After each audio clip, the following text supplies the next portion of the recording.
முதலாம் திகதி ஆராதனைக்கு வந்திருக்கிற உங்கள் அனைவரையும் நான் அன்போடு வாழ்த்தி வரவேற்கிறேன். දේව මෙහෙට පැමිණ සිටිනා ඔබ සියලු දෙනාම ආදරෙන් පිළිගන්නවා. நேரடியாக எத்தனையோ பேர் எங்களுடைய செய்தியை பார்க்கிறார்கள். සජීවීව බොහෝ දෙනෙක් අපේ වැඩසටහන නරඹනවා. அவர்களுக்கு தெரிந்து கொள்ள வேண்டும் என்பதற்காகத்தான் திகதியையும் நான் சொல்லுகிறேன். ඔවුන්ගේ දැන ගැනීම පිණිසයි ඇවිල්ලා මේ දිනයන් වර්ෂයන් ප්‍රකාශයට පත් කරන්නේ. இப்போதெல்லாம் எனக்கு சனிக்கிழமைகளிலேயே மெசேஜ்கள் ஏராளமாய் வர ஆரம்பித்து விட்டன. දැන් මට සෙනසුරාදා වෙනකොටම ඇවිල්ලා පණිවිඩ එන්න පටන් ගන්නවා බොහෝ ලෙස. சார் நாளைய செய்திக்காய் காத்திருக்கிறோம் என்று உலகத்திலே பல தேசங்களிலிருந்து எனக்கு செய்தி அனுப்பி கொண்டிருக்கிறார்கள். දේවගැතුතුමනි ඔබගේ පණිවිඩය උදෙසා අපි බලාගෙන ඉන්නවා කියලා ලෝකේ නොඑක් ස්ථානවල ඉඳලා ඇවිල්ලා දේවගැතුමාට පණිවිඩය යොමින් සිටිනවා. 2019 February 17th is today, and I welcome you all in the name of Jesus. The reason why I say the date is because so many people, hundreds and thousands of people are joining us from all over the world, and we welcome you all to this live transmission of today's service. And every Saturday now I have begun to receive messages of people who are anticipating the live program the next day. ஆகவே இங்கே இருப்பவர்கள் மாத்திரமல்ல எத்தனையோ ஆயிரக்கணக்கான ஜனங்கள் எங்களோடு இணைந்திருக்கிறார்கள். ඒ නිසා මෙහි ඉන්න ජනතාව පමණක් නොවේ ඇවිල්ලා දහස් ගණන් ජනතාව අපත් සමග මේ දේව මෙහෙට එකතු වෙනවා. இந்த திரித்துவம் என்று சொல்லுகிறார்கள் அல்லவா? මේ ත්‍රිත්වය කියලා කියනවනේ.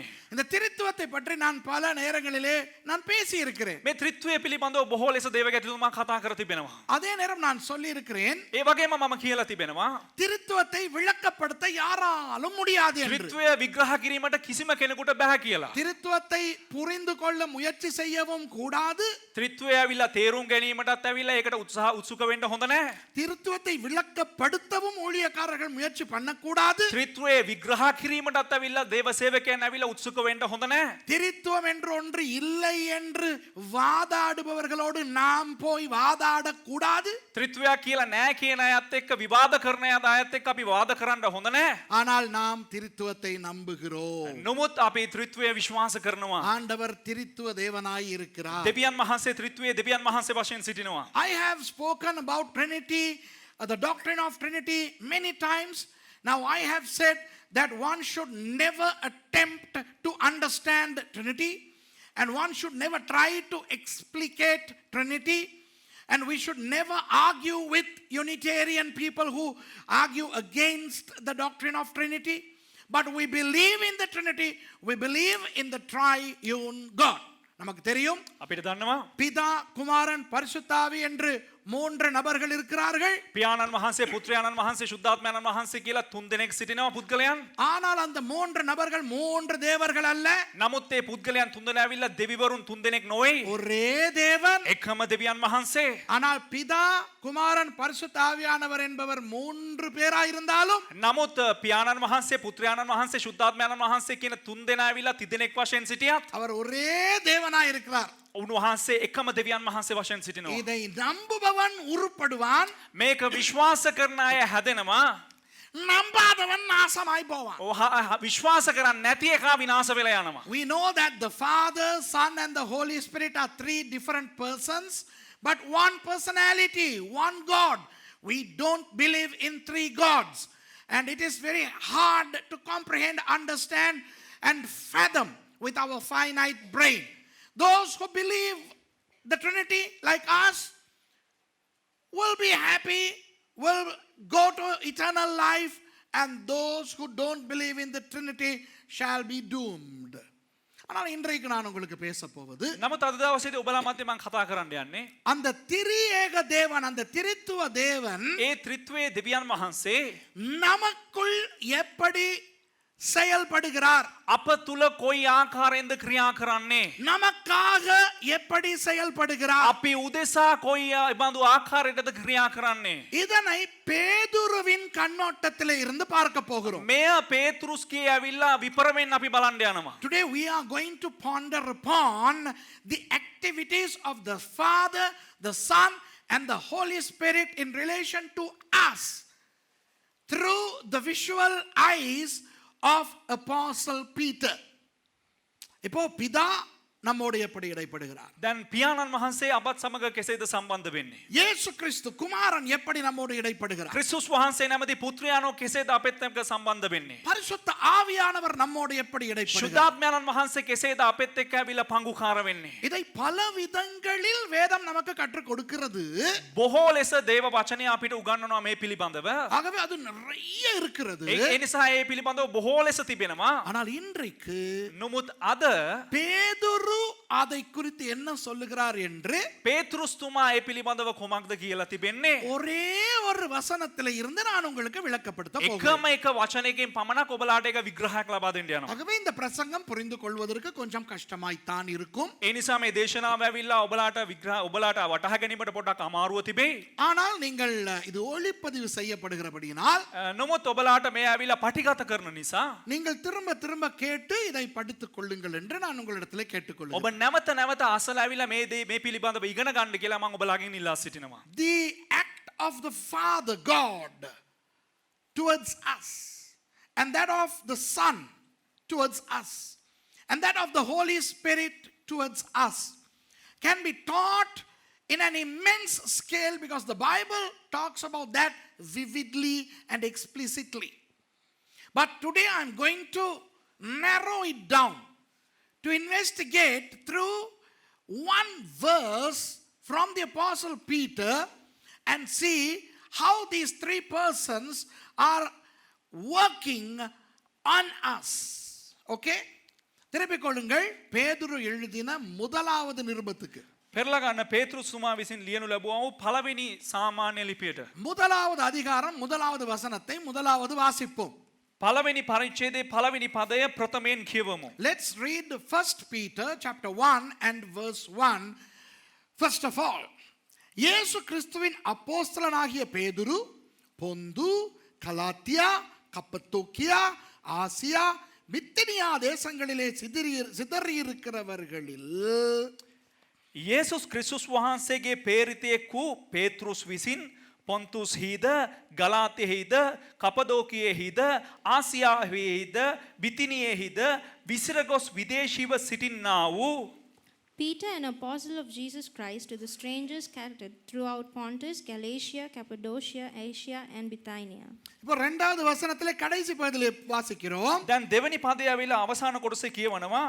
தெரிந்து கொள்ளப்பட்ட பரதேசிகளுக்கு எழுதுகிறதாவது තෝරාගනු ලැබුවන්ට ලියා එවන වගනම් verse 2 latter part, yeah, to the saints who are chosen, okay, Elect according to the foreknowledge of God the Father through sanctification of the Spirit unto obedience and sprinkling of the blood of Jesus Christ, grace unto you and peace be multiplied. பிதாவாகிய தேவனுடைய முன்னறிவின்படியே ஆவியானவரின் பரிசுத்தமாக்குதலினாலே கீழ்ப்படுதலுக்கும் இயேசு கிறிஸ்துனுடைய இரத்தம் தெளிக்கப்படுதலுக்கும் தெரிந்து கொள்ளப்பட்ட ආත්මයන්න් වහන්සේගේ පිරිසුදු කිරීම මෙන් කීකරුවීමටත් යේසුස් ක්‍රිස්තුස් වහන්සේගේ ලේසුණු ලැබීමටත් පිය වූ දෙවියන් වහන්සේගේ පෙර දැනගන් මේ ප්‍රකාරයට තෝරා ගනු ලැබුවන්ට சில அறிவு கட்டவர்கள் சொல்லுகிறார்கள் මේ සමහරක් මෝඩයෝ කියනවා திரித்துவம் என்ற ஒன்று பைபிளிலே இல்லை என்று. ත්‍රිත්වය කියලා එකක් එහෙම බයිබලේ නැහැ කියලා. Some fools say that the Trinity is not in the Bible. Of course the word Trinity is not in the Bible. திரித்துவம் என்ற சொல் வேதத்திலே இல்லை. ඔව් ත්‍රිත්වය කියන්නව ඇවිල්ලා වචනේ බයිබලේ නැහැ. திரித்துவம் என்ற சொல்லை உருவாக்கினது சபை சரித்திரத்திலே வந்தது. නමුත් මේ ත්‍රිත්වය කියන්නව වචනේ ඇවිල්ලා ගොඩනැගුණු ඇවිල්ලා සභා ඉතිහාසයේ කාලේදී. The term Trinity and the doctrine of the Trinity was established during the history of the church. But the Trinity is abounding throughout the Bible.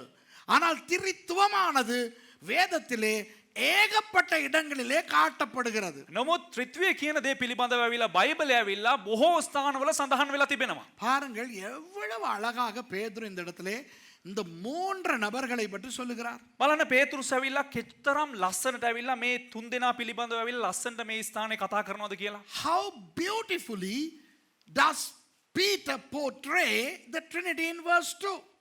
Okay, stand up again. Let's read that little bit. இதோ பாருங்கள். මෙන්න බලන්න. பிதாவாகிய தேவனுடைய முன்னறிவின்படியே. நான் திரும்பி පිය தமிழ்ல වූ சொல்றேன். දෙවියන් වහන්සේගේ පෙර දැනගන්මේ ප්‍රකාරයට பிதாவாகிய தேவனுடைய முன்னறிவின்படியே. Yeah. According to the foreknowledge of God the Father. There. Look there. According to the foreknowledge of the God the Father.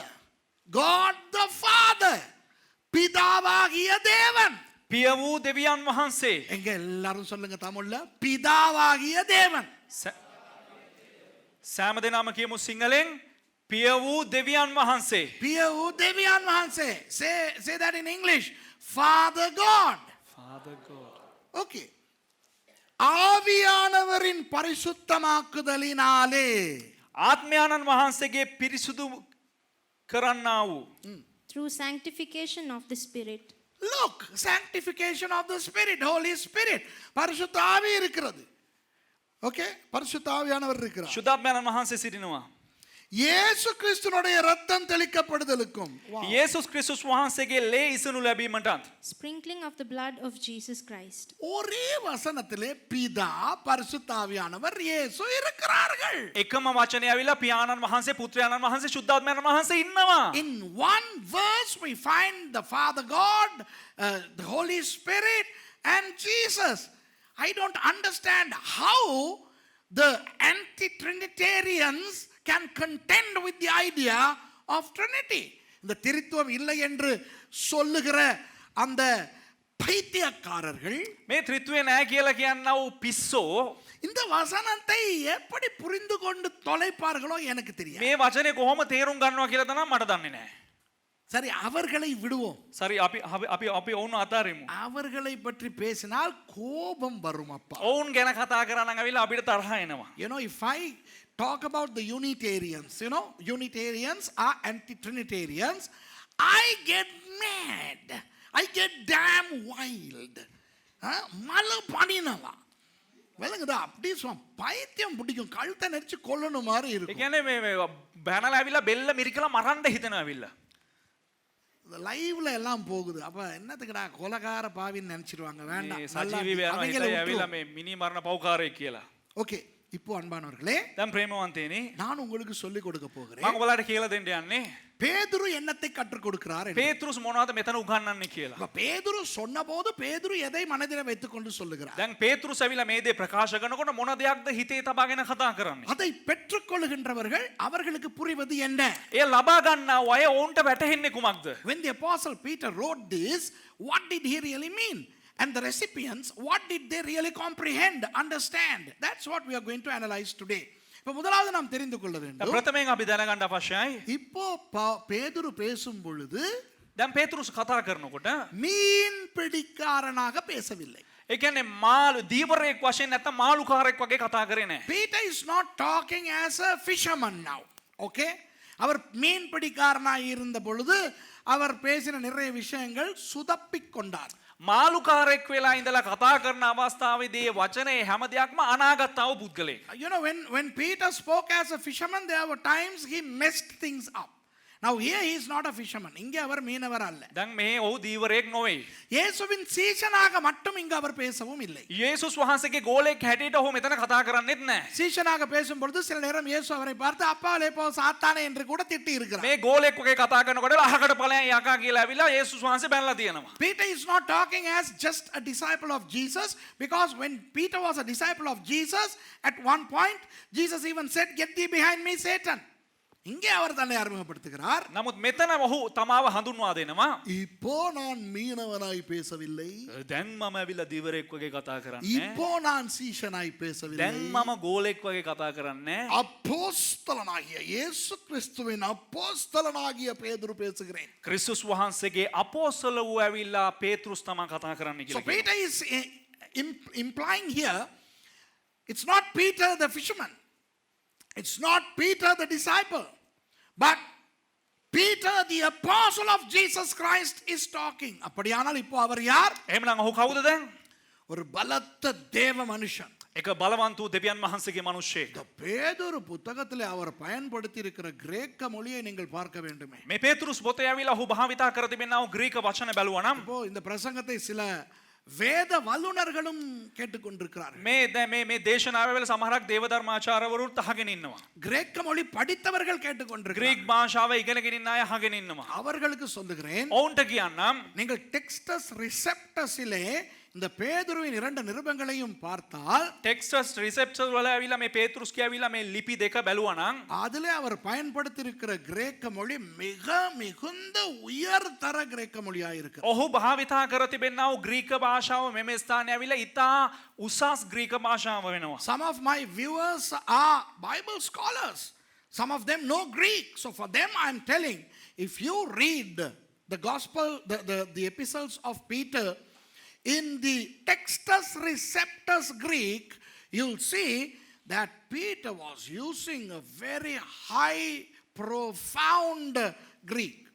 பயங்கரமாய் பேசுகிறார். භයානක ලෙස කතා කරනවා. அப்ப அவர் சொல்லுகிறார், දැන් ඔහු කියනවා මේ ස්ථානයේ யாருக்கு பேசுகிறார்? කාටද කතා කරන්නේ? சிதறி இருக்கிற கிறிஸ்தவர்களுக்கு. විසිර ගියා වූ කිතුණුවන්ට. He is addressing the Christians who are scattered. Why scattered? Scattered due to persecution. ஏன் சிதறி இருக்கிறார்களா? ඇයි ඔවුන් විසිර ගොස් තිබෙන්නේ? உபத்திரவம். ඔවුන්ට තිබුණා වූ පීඩාවන් නිසා. அப்போ இந்த சொல்லப்பட்ட இடங்களிலே பொந்து, கலாத்தியா, கப்பத்தோக்கியா, ஆசியா, பித்தினியா, அங்கே எல்லா கிறிஸ்தவர்களும் சிதறி போய் அகதிகளாய் புகுந்திருக்கிறார்கள். දැන් මේ ස්ථානයේ කියලා තියෙන අකල පොන්තිය, ගලාතිය, කපදෝකියාව, ආසියාව විසිර ගිහිල්ලා හිටියා මොවුන් පීඩාවන් නිසා. So Pontius, Galatia, Cappadocia, Asia, Bithynia were places where these Christians due to persecution are now scattered and gone. So to them Peter writes, அவர்களுக்கு தான் பேதுரு எழுதுகிறார். ඔවුන්ට තමයි පේතෘස් විසින් මෙම ලිපිය ලියන්නේ. உபத்திரவத்துக்குள்ளே போகிறவர்கள், පීඩාවන් තුල ගමන් කරනා වූ අය, வேதனைப்படுகிறவர்கள், ඔවුන් වේදනා විඳින අය, கவலைப்படுகிறவர்கள், ඔවුන් දුක් වෙන අය, அவர்களுக்கு ஆறுதல் இல்லை. ඔවුන්ට කිසිම සැනසීමක් නැහැ. அவர்களுக்கு ஆறுதல் வேண்டும், ඔවුන්ට සැනසීම අවශ්‍යයි. பாதுகாப்பு வேண்டும். ඔවුන්ට ආරක්ෂාව අවශ්‍යයි. இவ்வளவு கஷ்டப்படுகிறோமே, මෙතරම් දුක් විඳිනවනේ. இதற்கு ஏதாவது ஒரு பிரயோஜனம் இருக்கிறதா අයියෝ මේකට කිසියම් ප්‍රයෝජනයක් තිබෙනවද என்ற ஆறுதல் வார்த்தை அவர்களுக்கு வேண்டும். කියන ඒ සැනසීමේ වාක්‍යයන් ඔවුන්ට අවශ්‍යයි. Those who are scattered due to persecution are heartbroken, sad, and they must be consoled, saying that it is worthy for you to undergo the persecution. அவர்களுக்கு பேதுரு சொல்லுகிறார், ඔවුන්ට පේතෘස් කියනවා பிதாவாகிய தேவனுடைய முன்னறிவின்படியே, පිය වූ දෙවියන් වහන්සේගේ පෙරදැන්ගැන්මේ ප්‍රකාරයට, elect according to the foreknowledge of the Father God, ஆவியானவரின் பரிசுத்தமாக்குதலினாலே கீழ்ப்படிதலுக்கும், ආත්මයන්න් වහන්සේගේ පිරිසුදු කිරීමෙන් කීකරු වීමටත්, unto obedience of the Holy Spirit's sanctification, இயேசு கிறிஸ்துவினுடைய இரத்தம் தெளிக்கப்படுதலுக்கும், යේසුස් ක්‍රිස්තුස් වහන්සේගේ ලේසිනු ලැබීමටත්, for the sprinkling of the blood of Jesus. Wow. இப்போ இந்த 3 காரியங்களையும் நான் உங்களுக்கு விளக்கப்படுத்த போகிறேன். දැන් මේ කාරණා තුන ඔබලට විග්‍රහ කරලා දෙන්න යනවා. முதலாவது, ප්‍රථමයෙන් பிதாவாகிய தேவனுடைய முன்னறிவின்படியே, පිය වූ දෙවියන් වහන්සේගේ පෙරදැන්ගැන්මේ ප්‍රකාරයට, the foreknowledge of the Father God. இப்போ දැන් ஒரு கள்ள உபதேசம் உலகத்திலே இருக்கிறது. එක ව්‍යාජ ඉගැන්වීමක් ඇවිල්ලා මේ ලෝකයේ තිබෙනවා. அந்த உபதேசத்துக்கு ඒ ඉගැන්වීමේ முன்குறித்தல் உபதேசம் என்று பேர். ඒ කියන්නේ ඒ ඉගැන්වීමට කියනවා ඇවිල්ලා பெற தோரா ගැනීමේ மூலධර්මය. There is a wrong doctrine, a false doctrine called the doctrine of predestination. Okay? The doctrine of predestination. இதை உருவாக்கினவர் මේ ඇවිල්ලා ආරම්භ කරපු තැනත්තා இங்கிலாந்திலே இருந்த ஒரு பிரபலமான புரட்டஸ்தாந்து ஊழியர் ஜான் கெல்வின். එංගලන්තේ හිටියා වූ එකල ප්‍රබල සේවකයෙක් වුණා වූ ප්‍රොටෙස්ටන්ත සේවකයෙක් වුණා වූ John කැල්වින්. This doctrine was pioneered by a Protestant theologian from England called John Calvin, and thus it's called part of Calvinism. Okay? இப்போ ஜான் கால்வின் என்ன கற்றுக் கொடுத்தார்? දැන් ජෝන් කැල්වින් ඇවිල්ලා මොනවද උගන්වුවේ කිව්වොත් வேதத்திலே சில வசனங்களை அவர் பொறுக்கி எடுத்து බයිබලෙන් සමහරක් වචන ඔහු තෝරාගෙන අරගෙන அவற்றிலிருந்து ஒரு உபதேசத்தை உருவாக்கினார். ඒ තුලින් ඇවිල්ලා එක ඉගැන්වීමක් ඔහු හැදුවා. So this John Calvin picked some verses impromptu and then he devised the doctrine of predestination. அது என்ன சொல்லுகிறது என்றால், ඒ කුමක්ද කියන්නේ කියලා කිව්වොත් பிதாவாகிய ஆண்டவர் පිය වූ දෙවියන් වහන්සේ පියාණන් වූ දෙවියන් වහන්සේ உலக தோற்றத்துக்கு முதலே தீர்மானித்து விட்டாராம் ලෝකය පටන් ගැනීමට කලින්ම තීරණය කළාලු யார் யார் ரட்சிக்கப்பட வேண்டும், කවුරු කවුරුද ගැලවීම ලැබිය යුත්තේ யார் யார் ஊழியத்துக்கு வர வேண்டும். කොයි කෙනාද සේවයට ආ යුත්තේ புரியுதா உங்களுக்கு? තේරුණාද ඔබලාට அவர் தெரிந்து கொண்டு விட்டாராம். උන්වහන්සේ තෝරා ගත්තලු So this doctrine of predestination suggests that God, even before anything was created, predestined some people to get saved, and he also predestined some to come into the ministry. அப்ப என்ன நடக்குமா? දැන් මොකද්ද මේකේ සිද්ධ වෙන්නලු இப்போ சுரேஷை ஆண்டவர் தெரிந்து கொண்டு விட்டாராம், இவன் ரட்சிக்கப்பட வேண்டும் என்று. දැන් දෙවියන් වහන්සේ ඇවිල්ලා තුෂාරව තෝරාගත්තලු ඇවිල්ලා මේ මොහු ගැලවීම ලබන්න ඕන කියලා ஆகவே சுரேஷ் என்ன ததிங்கினத்தோம் போட்டு ஆட்டமாடினாலும், ඒ නිසා තුෂාර ඇවිල්ලා මොන නැටිල්ලක් නටවුවත් அவன் இந்து குடும்பத்திலே பிறந்து பூசாரியாய் இருந்திருந்தாலும், ඔහු බෞද්ධ පසුබිමක ඉපදිලා ඇවිල්ලා බෞද්ධ පවුලක ඇවිල්ලා ඔහු හාමුදුරුව කෙනෙක් වෙලා හිටියත් அவன் இயேசுவை அறியாதவனாய், அவன் இயேசு கிறிஸ்துவை வெறுக்கிறவனாய் இருந்தாலும், ඔහු යේසුස් වහන්සේව දන්නේ නැතුව ඇවිල්ලා යේසුස් වහන්සේව ප්‍රතික්ෂේප කරන්න පුද්ගලයෙක් වෙලා හිටියත් அவன் கட்டாயம் ரட்சிக்கப்படுவானாம். ඔහු අනිවාර්යයෙන්ම ගැලවීම ලබනවලු அவன் கட்டாயம் ஊழியத்துக்கு வருவானாம். ඔහු අනිවාර්යයෙන්ම සේවයට එනවලු ஏன்? ඇයි ஆண்டவர் முன்குறித்து விட்டாராம். දෙවියන් වහන්සේ පෙර දැනගෙන පෙර සඳහන් කර තිබුණලු So this doctrine suggests that if God has chosen Suresh to get saved and for Suresh to come into the full-time ministry, it doesn't matter if Suresh is born to a Hindu family, he can be even a Hindu priest, an anti-Christian, he will one day come to the Lord and he will become a minister. Wow! விளங்குதா? තේරුණාද அப்போ யாரும் சுரேஷுக்கு வந்து சுவிசேஷம் அறிவிக்க வேண்டுமா? එතකොට කාටවත් ඇවිල්ලා මේ තුෂාරට ඇවිල්ලා සුභාරංචි කියන්න ඕනද தேவையில்லை. අවශ්‍ය නැහැ ஆண்டவர் தான் தீர்மானித்து விட்டாரே. දෙවියන් වහන්සේ තීරණය කරානේ கட்டாயம் கொண்டு வருவார். අනිවාර්යයෙන්ම ඇවිල්ලා ඒ ගැලවීම ලැබේ So does anybody need to go and preach the gospel to Suresh? No, because God has predestined him to get saved, so he will get saved. விளங்குதா? තේරුණාද அதே நேரம் ඒ අතරතුරම இன்னொரு ஆள் இருப்பாராம், තමත් එක පුද්ගලයෙක් ඉන්නවලු அவரை ஆண்டவர் முன் அறிவிக்கவில்லை, முன் தெரிந்து கொள்ளவில்லை. ඔහුව දෙවියන් වහන්සේ පෙර තෝරාගත්තේ නැල්ලු පෙර සඳහන් කරෙත් නැල්ලු So there is another guy who has not been predestined by God to get saved. ஆகவே ඒ නිසා நீங்கள் அவனுக்கு போய் எவ்வளவு சுவிசேஷம் அறிவித்தாலும் ඔබ කොතරම් අමාරු වෙලා ඔහුට කියලා සුභාරංචි කිව්වත් அவன் ரட்சிக்கப்படவே மாட்டான். ඔහු ගැලවීම ලබන්නෙම නැහැ என்றால் ஆண்டவர் தான் அவனை குறிக்கவில்லையே. ඇයි කිව්ව දෙවියන් වහන්සේ කලින් ඔහුව සඳහන් කරේ නැහනේ So even if you go and preach the gospel to him upside down, he will never become a Christian because God has not predestined him. இப்போ இதை දැන් මේ දේ இந்த கல்வினிசம் என்கின்ற உபதேசம் நம்புகிறது. මේ කැල්විනිසම් කියනව ඉගැන්වීම විශ්වාස කරනවා இப்போ ஆசியாவை நீங்கள் எடுத்துக்கொண்டால், දැන් ඔබ ආසියාව ගත්තොත් ஒரு அருமையான ஒருவர் தொடங்கிய ஒரு பல்கலைக்கழகம் இந்தியாவில் இருக்கிறது. ඉතා හොඳ යහපත් පුද්ගලයෙක් පටන් ගත්තා වූ විශ්වවිද්‍යාලයක් ඉන්දියාවේ තිබෙනවා எத்தனை பேருக்கு வில்லியம் கேரியை தெரியும்? කී දෙනෙකුට ඇවිල්ලා විලියම් කේරිව දන්නවද How many of you all know William Carey? The students நல்லா கேட்டுக்கிறங்க. මේ ශිෂ්‍යයන් හොඳට අහගන්න வில்லியம் கேரின்னு சொல்லி ஒரு புக் இருக்குது லைப்ரரியில், அதை எடுத்து படிங்க அவருடைய வாழ்க்கையை. විලියම් කේරි කියලා ඇවිල්ලා එක පොතක් තියෙන ඇවිල්ලා මේ ලයිබ්‍රරි ඇවිල්ලා ඒක හොඳට බලලා කියවන්න ඒක ඉගෙන ගන්න ජීවිතේට அவர் தான் இந்தியாவுக்கு சுவிசேஷத்தை கொண்டு வந்தவர். ඔහු තමයි ඉන්දියාවට ඇවිල්ලා සුභාරංචි රැගෙන ආවේ நவீன மிஷனரிகளின் தந்தை என்று போற்றப்படுகிறவர். ඒ කියන්නේ නූතන මිෂනරිවරුන්ගේ පියා කියලා ඇවිල්ලා සඳහන් වෙනවා William Carey is the father of modern missions, and there are books about him in our library.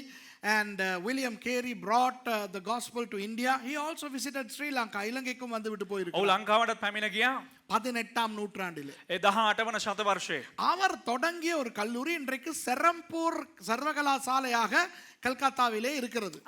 ඔහු විසින් ආරම්භ කරවුවා වූ එක පාසලක් ඇවිල්ලා අද කල්කතාවල සෙරුම්පූර් වල පිහිටලා තිබෙනවා එක විශ්වවිද්‍යාලයක් හැටියට. There is a huge reputed university called the University of Serampur in Calcutta in India. Okay?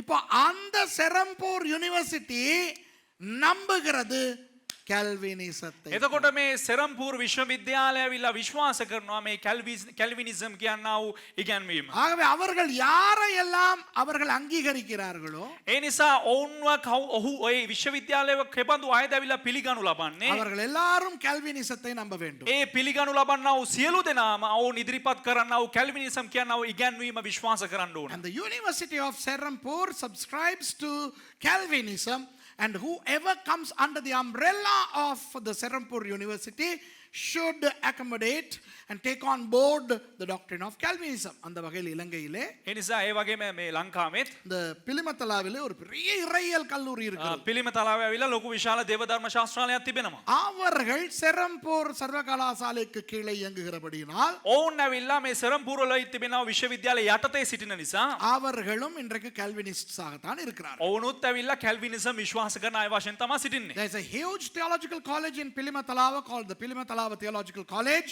and since it is under or validated by the Serampore University of India, they also have to subscribe inevitably to the doctrine of Calvinism.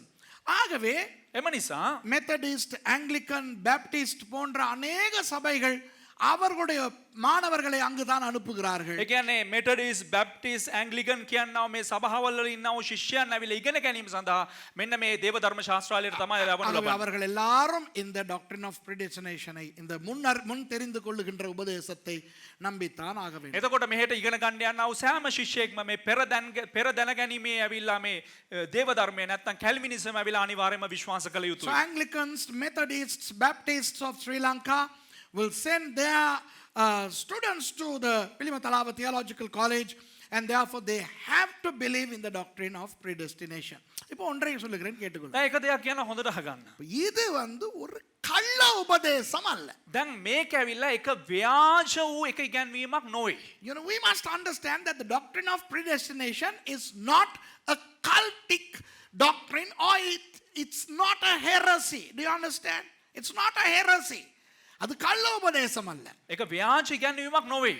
அதனால் தான் பயமில்லாமல் இந்த university பெயர்களை எல்லாம் நான் சொன்னேன். ඒ නිසා බය නැතුව ඒ නිසා තමයි මම බය නැතුව ඇවිල්ලා මේ සරසවියන් වල ඇවිල්ලා නම් මම කියන්නේ. புரியுதா உங்களுக்கு? තේරෙනවද ඔබලාට? ஆனால் නමුත් நாங்களும் என்ன வேதத்தின்படி 100% சரியாயா இருக்கிறோம். ඒ කියන්නේ අපිත් ඇවිල්ලා බයිබලයේ අනුවට 100% ඇවිල්ලා හරියටමද අපි ඉන්නේ. எங்களுக்கு தெரியாத எத்தனை குறைகள் எங்களுக்கு இருக்கும். අපිට දන්නේ නැති කොච්චර අඩුපාඩු තිබෙනවද?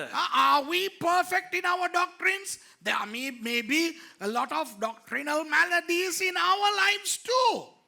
ஆகவே நமக்கு ஒன்று தெரியும். එම නිසා අපිට එක දෙයක් දන්නවා. ஜான் கால்வின் அருமையான ஊழியக்காரர். ජෝන් කැල්වින් ඇවිල්ලා ඉතා යහපත් දේව සේවකයෙක්. ஆனால் அவருடைய கல்வினிசம் என்கின்ற உபதேசம் அது சரியில்லை. නමුත් ඔහුගේ කැල්විනිසම් කියනා වූ ඒ ඉගැන්වීම ඒක හරියන්නේ නැහැ. Although John Calvin was a wonderful man of God, his doctrine of Calvinism, the doctrine of predestination, and some other things that he taught are not up to the mark. இப்போ விளங்குதா உங்களுக்கு? දැන් ඔයාලට තේරුණාද? புரியுதா? තේරුණාද? ஏன் சொல்லுகிறேன் என்றால் ඇයි කියන්නේ කියලා කිව්වොත් வேதம் என்ன சொல்லுகிறது? බයිබලයේ කොමක්ද කියන්නේ?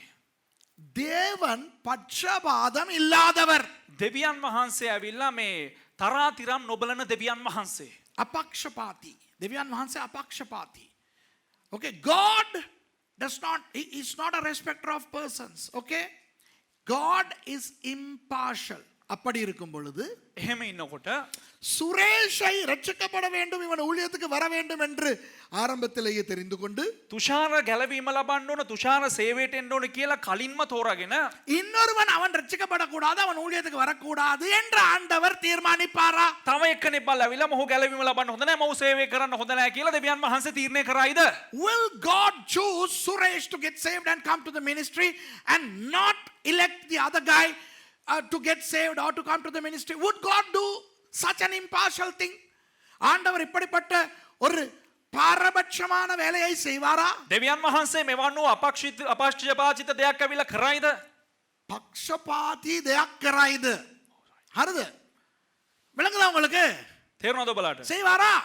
කරයිද? ஆமானா இப்படி இல்லனா இப்படி செய்ய ඕද மாட்டார். නැත්තම් නැද්ද නැහැ කියලා කියන්නේ මොකද්ද?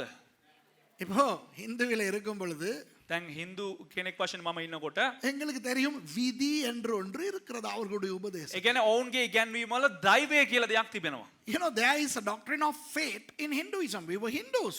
அதுல என்ன தெரியுமா சொல்லுவாங்க? ඒක මොකක්ද දන්නවද කියන්නේ? பிரம்மா ஒன்ன படைக்கும் போது බ්‍රහ්ම අපිව මවනකොට தலையில ஒரு கடிதம் எழுதி வச்சிருக்காராம். මේ හිසේ ඇවිල්ලා එක ලියුමක් ලියලා තියෙනවලු. அதுல விதின்னு ஒரு அதிகாரம் இருக்குது. ඒ නළලේ ලියන එකේ ඇවිල්ලා දෛවය කියලා එක ආධිපත්‍යයක් තිබෙනවා. அந்த விதியில இவன் இப்படி தான் வாழணும், ඒ දෛවයට අනුව මොහු මේ ආකාරයට තමයි ජීවත් වෙන්න ඕන. இப்படிப்பட்ட ஒருத்தியை கட்டணும், මේ වගේ කෙනෙක්ව විවාහ වෙන්න ඕන. இப்படி தான் சாகணும், මේ වගේ තමයි මැරෙන්න ඕන இப்படி எல்லாம் பிரம்மா எழுதி வச்சிட்டாராம். කියලා බ්‍රහ්ම ලියලා තිබ්බලු. அந்த எழுதி வச்சதுதான் நடக்குமா. ඒ ලියලා තිබ්බ හැම එකක්ම සිද්ධ වෙනවලු. So they believe that the creator Brahma, you know, writes a doctrine of fate in the head of each creation, and he decides who this guy is going to marry, when should he die, how should he die, etc. etc. அப்போ එහෙනම් நம்முடைய ஆண்டவரும் இப்படித்தான் முன் தெரிந்து கொள்ளுகிறார் என்றால் අපේ දෙවියන් වහන්සේත් මේ වගේම ඇවිල්ලා කලින්ම අපිව සඳහන් කරලා තෝරා ගන්නවා නම් நம்ம ஆண்டவருக்கும் பிரம்மாவுக்கும் என்ன வித்தியாசம்? අපේ දෙවියන් වහන්සේටත් බ්‍රහ්මටත් ඇවිල්ලා තියෙන වෙනස මොකක්ද? If our God also predestines people, then what is the difference between our God and Brahma? Now my question to you is, இப்ப சில பேர் என்ன தெரியுமா දැන් யோசிக்கிறாங்க, සමහරක් අය මොනවද දන්නවද හිතන්නේ? அந்த டாக்டரின் அவ்வளவு பெரிய பிரச்சனையே இல்லதானே. ඒ මූලධර්මය එච්චර ලොකු මූලධර්මයක් නෙමෙයිනේ. சரி, நான் கேட்கிறேன் உங்ககிட்ட, හරි මම ඔබගෙන් අහන්නම්. அந்த மூல உபதேசம் ඒ මූලධර්මය நமது ஆண்டவரை අපේ දෙවියන් වහන්සේව பிரம்மனை போல காட்டுகிறதே. බ්‍රහ්මා වගේ පෙන්눔 කරනවානේ. அப்போ நமது ஆண்டவரும் பிரம்மாவும் ஒரே மாதிரி என்று சொன்னால் உங்களுக்கு அது ஓகேயா? එතකොට අපේ දෙවියන් වහන්සේත් බ්‍රහ්මත් ඇවිල්ලා දෙන්නම එක වගේ කිව්වනම් ඔය කට්ටියට කැමතිද? Are you okay about comparing our God with the Hindu creator God Brahma? ஓகேயா? முடியாது. එකඟ වෙනවද? බෑ. அதனால்தான் ඒ නිසා තමයි முன் தெரிந்து கொள்ளுகிற உபதேசத்தை குறித்து நாம் கவனமா இருக்க வேண்டும். කලින් දැනගැනීම නැත්තම් පෙර සඳහන් කරන්නා වූ ඉගැන්වීම ගැන අපි ප්‍රවේශමෙන් සිටිය So යුතුයි. we got to be very careful about the doctrine of predestination. Okay, then what does Peter say here? பேதுரு என்ன சொல்லுகிறார்? පේතුරුස් තුමා මෙතන මොකක්ද කියන්නේ? அவர் தான் சொல்லுகிறாரே, பிதாவாகிய தேவனுடைய முன்னறிவின்படியே என்று. ඔව් කියනවනේ ඇවිල්ලා පිය වූ දෙවියන් වහන්සේගේ පෙරදන් ගැනීමේ ප්‍රකාරයට කියලා. Peter is talking about the foreknowledge of the Father God. Then what is he talking about? என்னவென்று சொல்லுகிறேன் கேளுங்க. මොකක්ද කියලා කියන්න හොඳට අහගන්න. நமது ஆண்டவர் முக்காலத்தையும் அறிந்தவர். අපේ දෙවියන් වහන්සේ ඇවිල්ලා සියලුම කාලවල ඇවිල්ලා දන්නා වූ දෙවියන් වහන්සේ. Our God knows all three times: the past, the present and the future. நமது ஆண்டவருக்கு கடந்த காலம், நிகழ்காலம், எதிர்காலம் எல்லாம் தெரியும். ஆமாவா இல்லையா? අපේ දෙවියන් වහන්සේට ඉතිහාසය, වර්තමාන, අනාගතය මේ කාලවල් තුනම උන්වහන්සේට දන්නවා. அப்போ அவர் உலகத்தை படைக்க முன்பே அவருக்கு தெரியும். එතකොට උන්වහන්සේ මේ ලෝකේ නිර්මාණය කරන්න කලින්ම උන්වහන්සේ දන්නවා. சுதூம் பலையிலே பாபு என்று ஒருவன் பிறந்து தொலைப்பான் என்று தெரியும். සුදුහුම්පල ඇවිල්ලා මේ බාබු කියලා එක්කෙනෙක් ඇවිල්ලා ඉපදෙනවා කියලා දන්නවා. தெரியும் அவருக்கு. දන්නවා.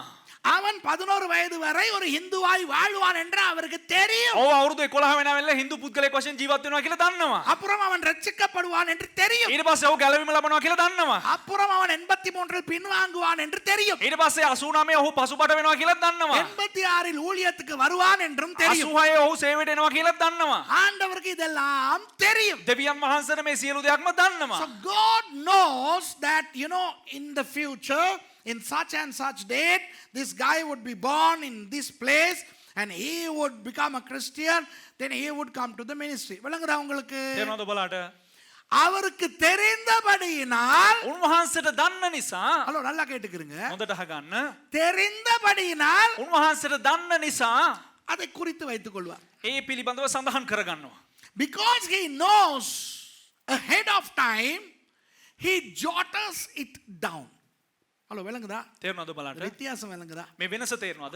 ஆண்டவர் பேப்பர் பேனா எடுத்து எழுதுவார்னு நான் சொல்லல. උන්වහන්සේ ඇවිල්ලා මේ කොළ කෑල්ලකුයි පෑනකුයි අරගෙන ලියනවා කියලා මං කියන්නේ. ஒரு உதாரணத்துக்கு சொல்லுங்க. උදාහරණයට කියන්නේ. வேதத்திலே ஆண்டவருடைய புத்தகங்கள் என்றெல்லாம் பார்க்கிறோம். බයිබලයේ ඇවිල්ලා දෙවියන් වහන්සේගේ පොත් කියලා අපි බලනවා. ஜீவ புத்தகம் இருக்கிறதா? ජීවනදායක පොත තියෙනවලු. புத்தகம் என்றால் அது நமக்கு தெரிந்த மாதிரி புத்தகமா? ඒ කියන්නේ පොත කියනකොට ඇවිල්ලා අපිට දන්නා වගේ පොතක්ද ඒක? அதுல பேனாவல எல்லாம் எழுதுவாங்களா? ඒක පෑනක් අරගෙන එහෙම ලියනවද? ஏன் டைப்ரைட்டர் இல்லையா? ඇයි ටයිප්රයිටර් එහෙම නැද්ද? නැද්ද? கம்ப்யூட்டர் இல்லையா? ඇයි කම්පියුටර් එහෙම නැද්ද? அதெல்லாம் பரலோகத்துக்கு தேவையா? ඒවා ස්වර්ගයට අවශ්‍යද? இதெல்லாம் உருவகங்கள். ඒ කියන්නේ මේවා ඇවිල්ලා උපමා කරලා කතා කරන්නේ. You know, the Bible talks about God's books. You know, for example, the book of life. Okay? So, there is no book as such. There is no pen. I mean, why pen? Why not a computer? Right? You see, these are some symbolic expressions. So, when I say God writes it down, I'm not referring to the literal writing it down. ஆண்டவர் எழுதி வைப்பார் என்னும் பொழுது දැන් දෙවියන් වහන්සේ ලියනවා කියලා කියනකොට ලියා තබනවා කියනකොට உண்மையான புத்தகத்தை எடுத்து பேனாவால் எழுதுவதை நான் சொல்லவில்லை. ඒ කියන්නේ ඇත්ත පොතක් අරගෙන ආවිලා පෑනකින් ලියනවා කියලා මං කියන්නේ. அடையாள ரீதியாய் சொல்லுகிறேன். ඒක සලකුණු හැටියට තමයි තිබෙන්නේ. So in a symbolic manner, since God knows this is going to happen, he writes it down in advance. So it's like writing the history before it happens.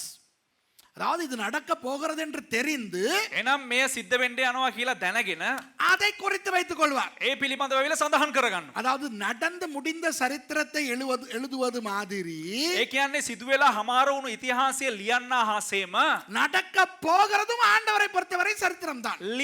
ලියන්න ඒ සිද්ධ වෙන්න යන දේත් ඇවිල්ලා දෙවියන් වහන්සේගේ පැත්තෙන් ඇවිල්ලා ඉතිහාසය තමයි. அதை குறித்து வைக்கிறார். ඒ පිළිබඳව සඳහන් කරගන්න. உங்களுக்கு அந்த வித்தியாசம் விளங்குதா? දැන් මේ වෙනස ඔබලට තේරෙනවද? Do you understand the difference? இப்போ சரித்திரம் என்றால் என்ன? දැන් ඉතිහාසය කියලා කියන්නේ කුමක්ද? நடந்து முடிந்ததை எழுதுவது. ඒ කියන්නේ සිදුවෙලා හමාරු දේ පිළිබඳව ලියන එක. ஜனவரி 6ஆம் தேதி ජනවාරි 6 වෙනිදා பெல்வுட்டிலே බෙල්වුඩ් වල இந்த 20ஆம் ஆண்டு விழா நடந்தது. 20 වෙනි සංවත්සරය සිද්ධ වුණා. எழுதியாயிற்று. அது சரித்திரம். කියලා එක ලිව්වා. ඒක ඉතිහාසය. History is to write something that transpired. So for example, on the 6th of January, Mount Carmel Church celebrated its 20th anniversary. Why do we write the history? Because we saw it happened. Okay? நாம் ஏன் எழுதுகிறோம்? ඇයි ලියන්නේ අපි ඉතිහාසය? அது நடந்தது. මොකද ඒ දේ සිද්ධ වුණා. நாம் கண்டோம். අපි දැක්කා ඒ දේ දුටුවා. ஆண்டவர் දෙවියන් වහන්සේ நடக்க போவதையும் காணுகிறார். සිද්ධ වෙන්න යන දේත් ඇවිල්ලා දකිනවා. நடந்தது மாதிரியே காணுகிறார். ඒ ඇවිල්ලා සිද්ධ වුණා හා සමානම සිද්ධ වෙන්න යන දේ දකිනවා. ஆகவே அவர் எழுதுகிறார். ඒ නිසා උන්වහන්සේ ඒවා ලියා ගන්නවා. அப்ப அவர் எழுதுவது சரித்திரம். උන්වහන්සේ ලියන්නේ ඉතිහාසය. நமக்கு அது இன்னும் நடக்கவில்லை. අපිට ඒක තාම සිද්ධ වුණේ නැහැ. ஆண்டவருக்கு நடந்து விட்டது. දෙවියන් වහන්සේට සිද්ධ වෙලා හමාරයි. ஏனென்றால் அவர் காலத்துக்கு உட்பட்டவர் அல்ல. ඇයි කිව්වොත් උන්වහන්සේ කාලයකට ඇවිල්ලා ඒක හිර වුණාම දෙවි කෙනෙක් නොවේ. Since God sees the future, he writes it down because he already saw it happen. So it's history. For us, it has not happened yet. Do you understand? ஆகவே එම නිසා இன்றைக்கு இந்த ஆராதனை நடக்கும். අද මේ දේව මෙහෙ සිද්ධ වෙනවා. நீங்கள் எல்லாரும் எப்படி உட்கார்ந்து கொண்டிருப்பீர்கள்? ඔබ සියලු දෙනා මෙන්න මේ ආකාරයට අසුන්ගෙන සිටිනවා. இன்ன ஆள் தூங்கி வழியும். මෙන්න මේ පුද්ගලයා ඇවිල්ලා නිදාගෙන වැටෙනවා. இன்ன ஆளுக்கு ஒரு இளவும் புரியாது. මෙන්න මේ අයට ඇවිල්ලා කිසිම මගුලක් තේරෙන්නේ නැහැ. இதெல்லாம் ஆண்டவர் உலகம் சிருஷ்டிக்க முன்பே கண்டுவிட்டார். මේවා ඔක්කොම දෙවියන් වහන්සේ ලෝකේ මවන්න පෙරම ඇවිල්ලා උන්වහන්සේ දැක්කා. ஆகவே இன்று நமக்கு நடந்து கொண்டிருக்கிற ஆராதனை ஆண்டவருக்கு சரித்திரம். ඒ නිසා අද අපිට සිද්ධ වුණා වූ දේව මෙහෙ ඇවිල්ලා උන්වහන්සේට ඉතිහාසය. அப்ப அவர் முன் குறித்து விட்டார். උන්වහන්සේ කලින් මේ දේ සඳහන් කරගත්තා. அவர் குறிக்கவில்லை இந்த ஆள் தூங்க வேண்டும் என்று. උන්වහන්සේ සඳහන් කරේ නැවිලා මෙන්න මේ පුද්ගලයා නිදා ගන්න ඕන කියලා. බලங்கදா அவர் எழுதுறனால இந்த ஆள் தூங்கல. උන්වහන්සේ ලියා ගන්න නිසා මේ පුද්ගලයා නිදාගත්තේ නැහැ. ஆனா இந்த ஆள் தூங்க போறனால அவர் எழுதினார். නමුත් මේ පුද්ගලයා නිදා ගන්න යන නිසා උන්වහන්සේ ලිව්වා. බලங்கදா உங்களுக்கு. තේරෙනවද ඔබලාට? So today God saw our service before he created the world. So he saw who and who will attend the service, who and who will be groggy and sleepy. So he writes it down. So it doesn't happen because he wrote it down, but he wrote it down because it's going to happen. Do you understand the difference? இந்த வித்தியாசம் விளங்குதா මේ உங்களுக்கு? වෙනස ඔබලාට තේරෙනවද? ஆகவே ඒ නිසා பிதா கிறிஸ்தவர்களை குறித்து என்ன இந்த இடத்துல செய்கிறாராம்? පියාණන් වහන්සේ ඇවිල්ලා කිතුණුවන් පිළිබඳව මේ ස්ථානයේ මොනවද කරන්නේ? பிதாவாகிய தேவனுடைய முன் அறிவின்படியே පිය වූ දෙවියන් වහන්සේගේ පෙර දැන්ගැන්මේ ප්‍රකාරයට தெரிந்து கொள்ளப்பட்ட பரதேசிகள். තෝරා ගනු ලැබුවන්ට ලියා එවන වගනම් So we need to understand this verse like this. Elected through the foreknowledge of the Father God. Do you understand? Elected through the foreknowledge of the Father God. பிதாவாகிய தேவனுடைய முன்னறிதலின்படி தெரிந்து கொள்ளப்பட்டவர்கள். පිය වූ දෙවියන් වහන්සේගේ පෙරදැන්ගැන්මේ ප්‍රකාරයට තෝරාගත් ලත් අය. கவனிங்க, හොඳට අවධානය යොමු කරන්න. யாராம் அவர்கள்? කවුද වුන්? நீங்கள், ඔබලා, நான், මම, நாம். අපි. So who is this talking about? You and I, we, us. Do you understand? அப்போ பிதாவானவர் එතකොට පියාණන් වහන්සේ உலகம் படைக்க முன்பதாகவே நம்மை கண்டு விட்டார். ලෝකේ නිර්මාණය කරන්න කලින්ම උන්වහන්සේ අපිව දුටුවා. The Father God has seen us even before the world was created, and He has seen us getting saved and come to Him. So He has a special place for us even from before the world was created. நாம் ரட்சிக்கப்பட போகிறோம். අපි ගැලවීම ලබන්න යනවා. அவரை ஏற்றுக்கொள்ள போகிறோம். අපි උන්වහන්සේව පිළිගන්න යනවා. இதை அவர் முன்பே அறிந்து கொண்டபடி මේක උන්වහන්සේ කලින්ම දැනගත්ත නිසා உலகம் தோன்றுவதற்கு முன்பே நம்மை ஆண்டவர் குறித்து வைத்திருக்கிறார். ලෝකේ ආරම්භ වෙන්න කලින්ම දෙවියන් වහන්සේ අපිව සඳහන් කරගත්තා. பிதா, இப்ப விளங்குதா உங்களுக்கு? මේක තමයි දැන් තේරෙනවද ඔබලාට? இதுதான் பிதா. මේක තමයි පියාණන් වහන්සේ. இப்போ பரிசுத்த ஆவியானவர் என்ன செய்கிறார்? දැන් ශුද්ධාත්මයන් වහන්සේ මොනවද So කරන්නේ? what does the Holy Spirit do? ஆவியானவரின் பரிசுத்தமாக்குதலினாலே, ආත්මයන්න් වහන්සේගේ පිරිසුදු කිරීමෙන්, the sanctification of the Holy Spirit. பரிசுத்த ஆவியானவர் என்றால் நிறைய பேர் என்ன நினைக்கிறார்கள் தெரியுமா? நல்லா கேட்டுக்கிறீங்க. ශුද්ධාත්මයන් වහන්සේ කිව්වම බොහෝ දෙනෙක් මොනවද දන්නවද හිතන්නේ? හොඳට හම්කම් දෙන්න. அவர் தான் வல்லமையை கொடுக்கிறார். උන්වහන්සේ තමයි බලය දෙන්නේ. அவர் தான் நோயாளிகளுக்கு சுகம் උන්වහන්සේ கொடுக்கிறார். තමයි අවිල්ලා ලෙඩ්ඩුන්ට සුවය දෙන්නේ. அவர் தான் அந்நிய பாஷை கொடுக்கிறார். උන්වහන්සේ තමයි අන්‍ය භාෂාව දෙන්නේ. அவர் தான் தீர்க்க தரிசனங்கள் උන්වහන්සේ கொடுக்கிறார். තමයි අනාගත වාක්‍ය දෙන්නේ. அவர் தான் வரங்களை கொடுக்கிறார். උන්වහන්සේ තමයි දීමනා දෙන්නේ. அவர் தான் கனியை கொடுக்கிறார். උන්වහන්සේ තමයි ඵල ලබා දෙන්නේ. அவர் தான் அபிஷேகத்தை கொடுக்கிறார். උන්වහන්සේ තමයි ආලේපය ලබා දෙන්නේ. விளங்குதா? තේරුණාද? So what is the common notion of the church pertaining to the Holy Spirit? Oh, it's the Holy Spirit who empowers us, who anoints us, who gives us wisdom, who gives us the fruit, who gives us the gifts of the Spirit, who gives prophecies, who heals the sick, etc., etc. Wonderful. இதெல்லாம் ஆவியானவர் தான். මේ හොඳයි. මේ සියලු දෙයක්ම ශුද්ධාත්මයන් වහන්සේ තමයි. ஆனால் முக்கியமாக அவர் என்ன செய்கிறாராம்? නමුත් වැදගත් වශයෙන් උන්වහන්සේ මොනවද කරන්නේ? பரிசுத்தமாக்குகிறாராம். උන්වහන්සේ පිරිසුදු කරනවලු. But mainly what does the Holy Spirit do? Sanctifying us. பரிசுத்தமாக்குவது என்றால் என்ன? පිරිසුදු කිරීම කියලා කියන්නේ කුමක්ද? சுத்திகரிப்பது, ඒ කියන්නේ ඇතුලේ පිරිසුදු කරනු ලැබීම. கழுவுவது. ඒ කියන්නේ හේදීම. கழுவுவது ஏன்? ඇයි හොදන්නේ? அசுத்தங்களை களைவது. ඒ කියන්නේ ජරාව ඇවිල්ලා බහැර යන පිණිස. So what is it to train sanctification? What is the meaning of sanctification? It's purification, it's cleansing, it's cleaning up. இப்போ அன்பானவர்களே, දැන් ප්‍රේමවන්තයනි, நாம் ரட்சிக்கப்பட்டு விட்டோம் என்று අපි ගැලවීම ලබවුවා කියලා நமக்கு இனி கெட்ட சிந்தனை வராது என்று சொல்ல முடியுமா? අපිට නරක සිතුවිලි එන්නේ නැහැ කියලා අපිට කියන්න පුළුවන්ද? ஞானஸ்நானம் எடுத்ததுக்கு பிறகு බෞතිස්මය ගත්තට පස්සේ கோபம், எரிச்சல், ஆசை, இச்சை வராதா? කෝපය, තරහව, ඇවිල්ලා තෘෂ්ණාව මේ සියලු දෙයක්ම එන්නේ නැද්ද? Just because we become Christians or we are baptized, are we are we not having lust, anger, sinful thoughts, etc.? No.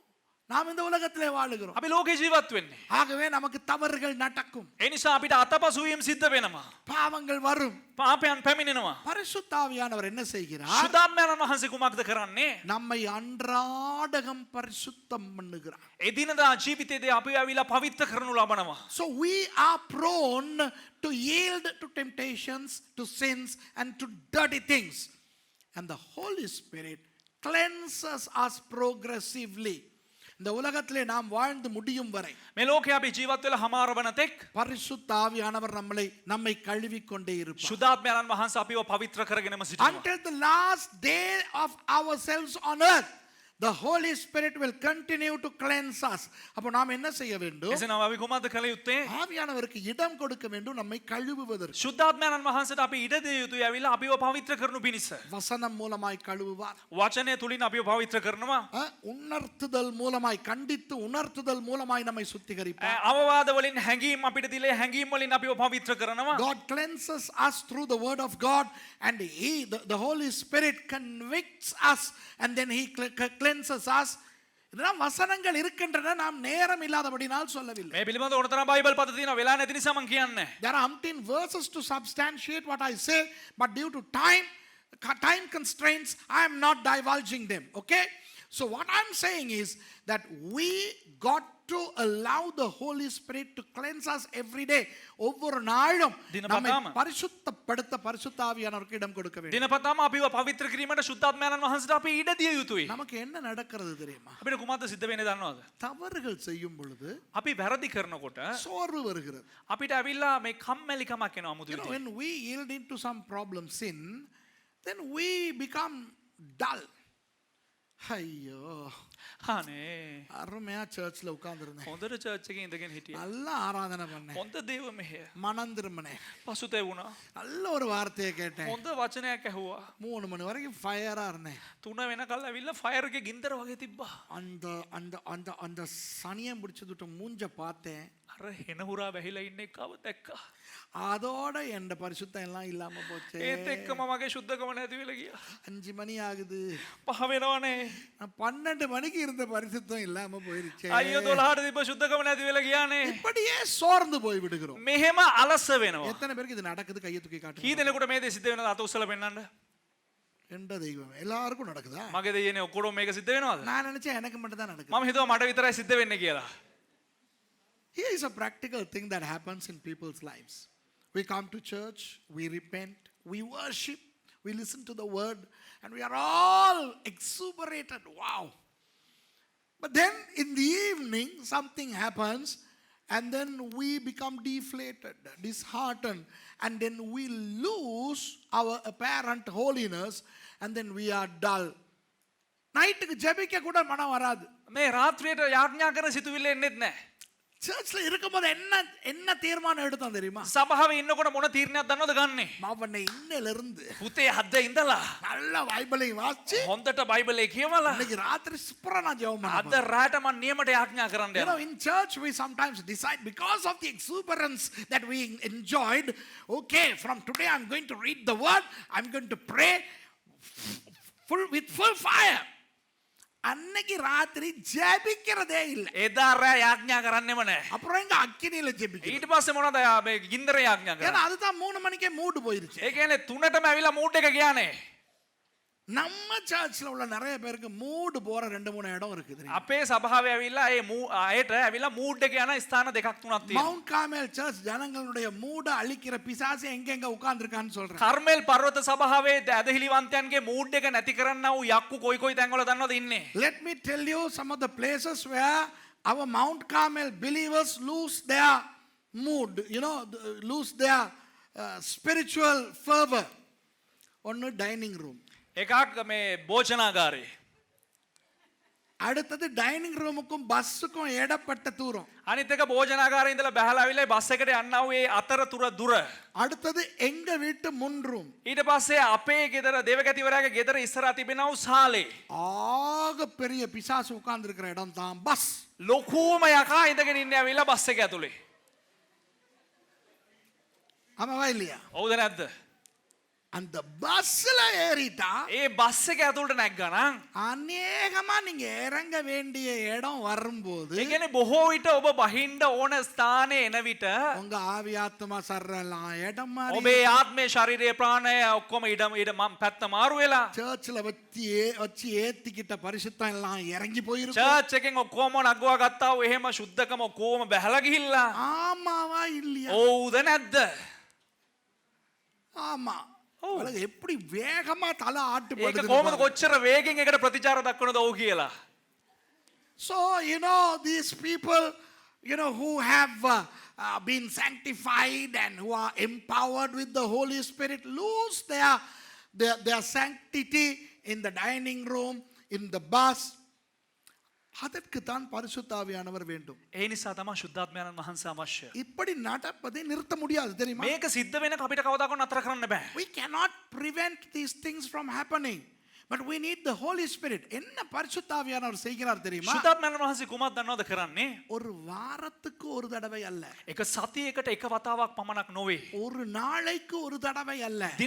හැමදාම ඇවිල්ලා එක වතාවක් නොවේ.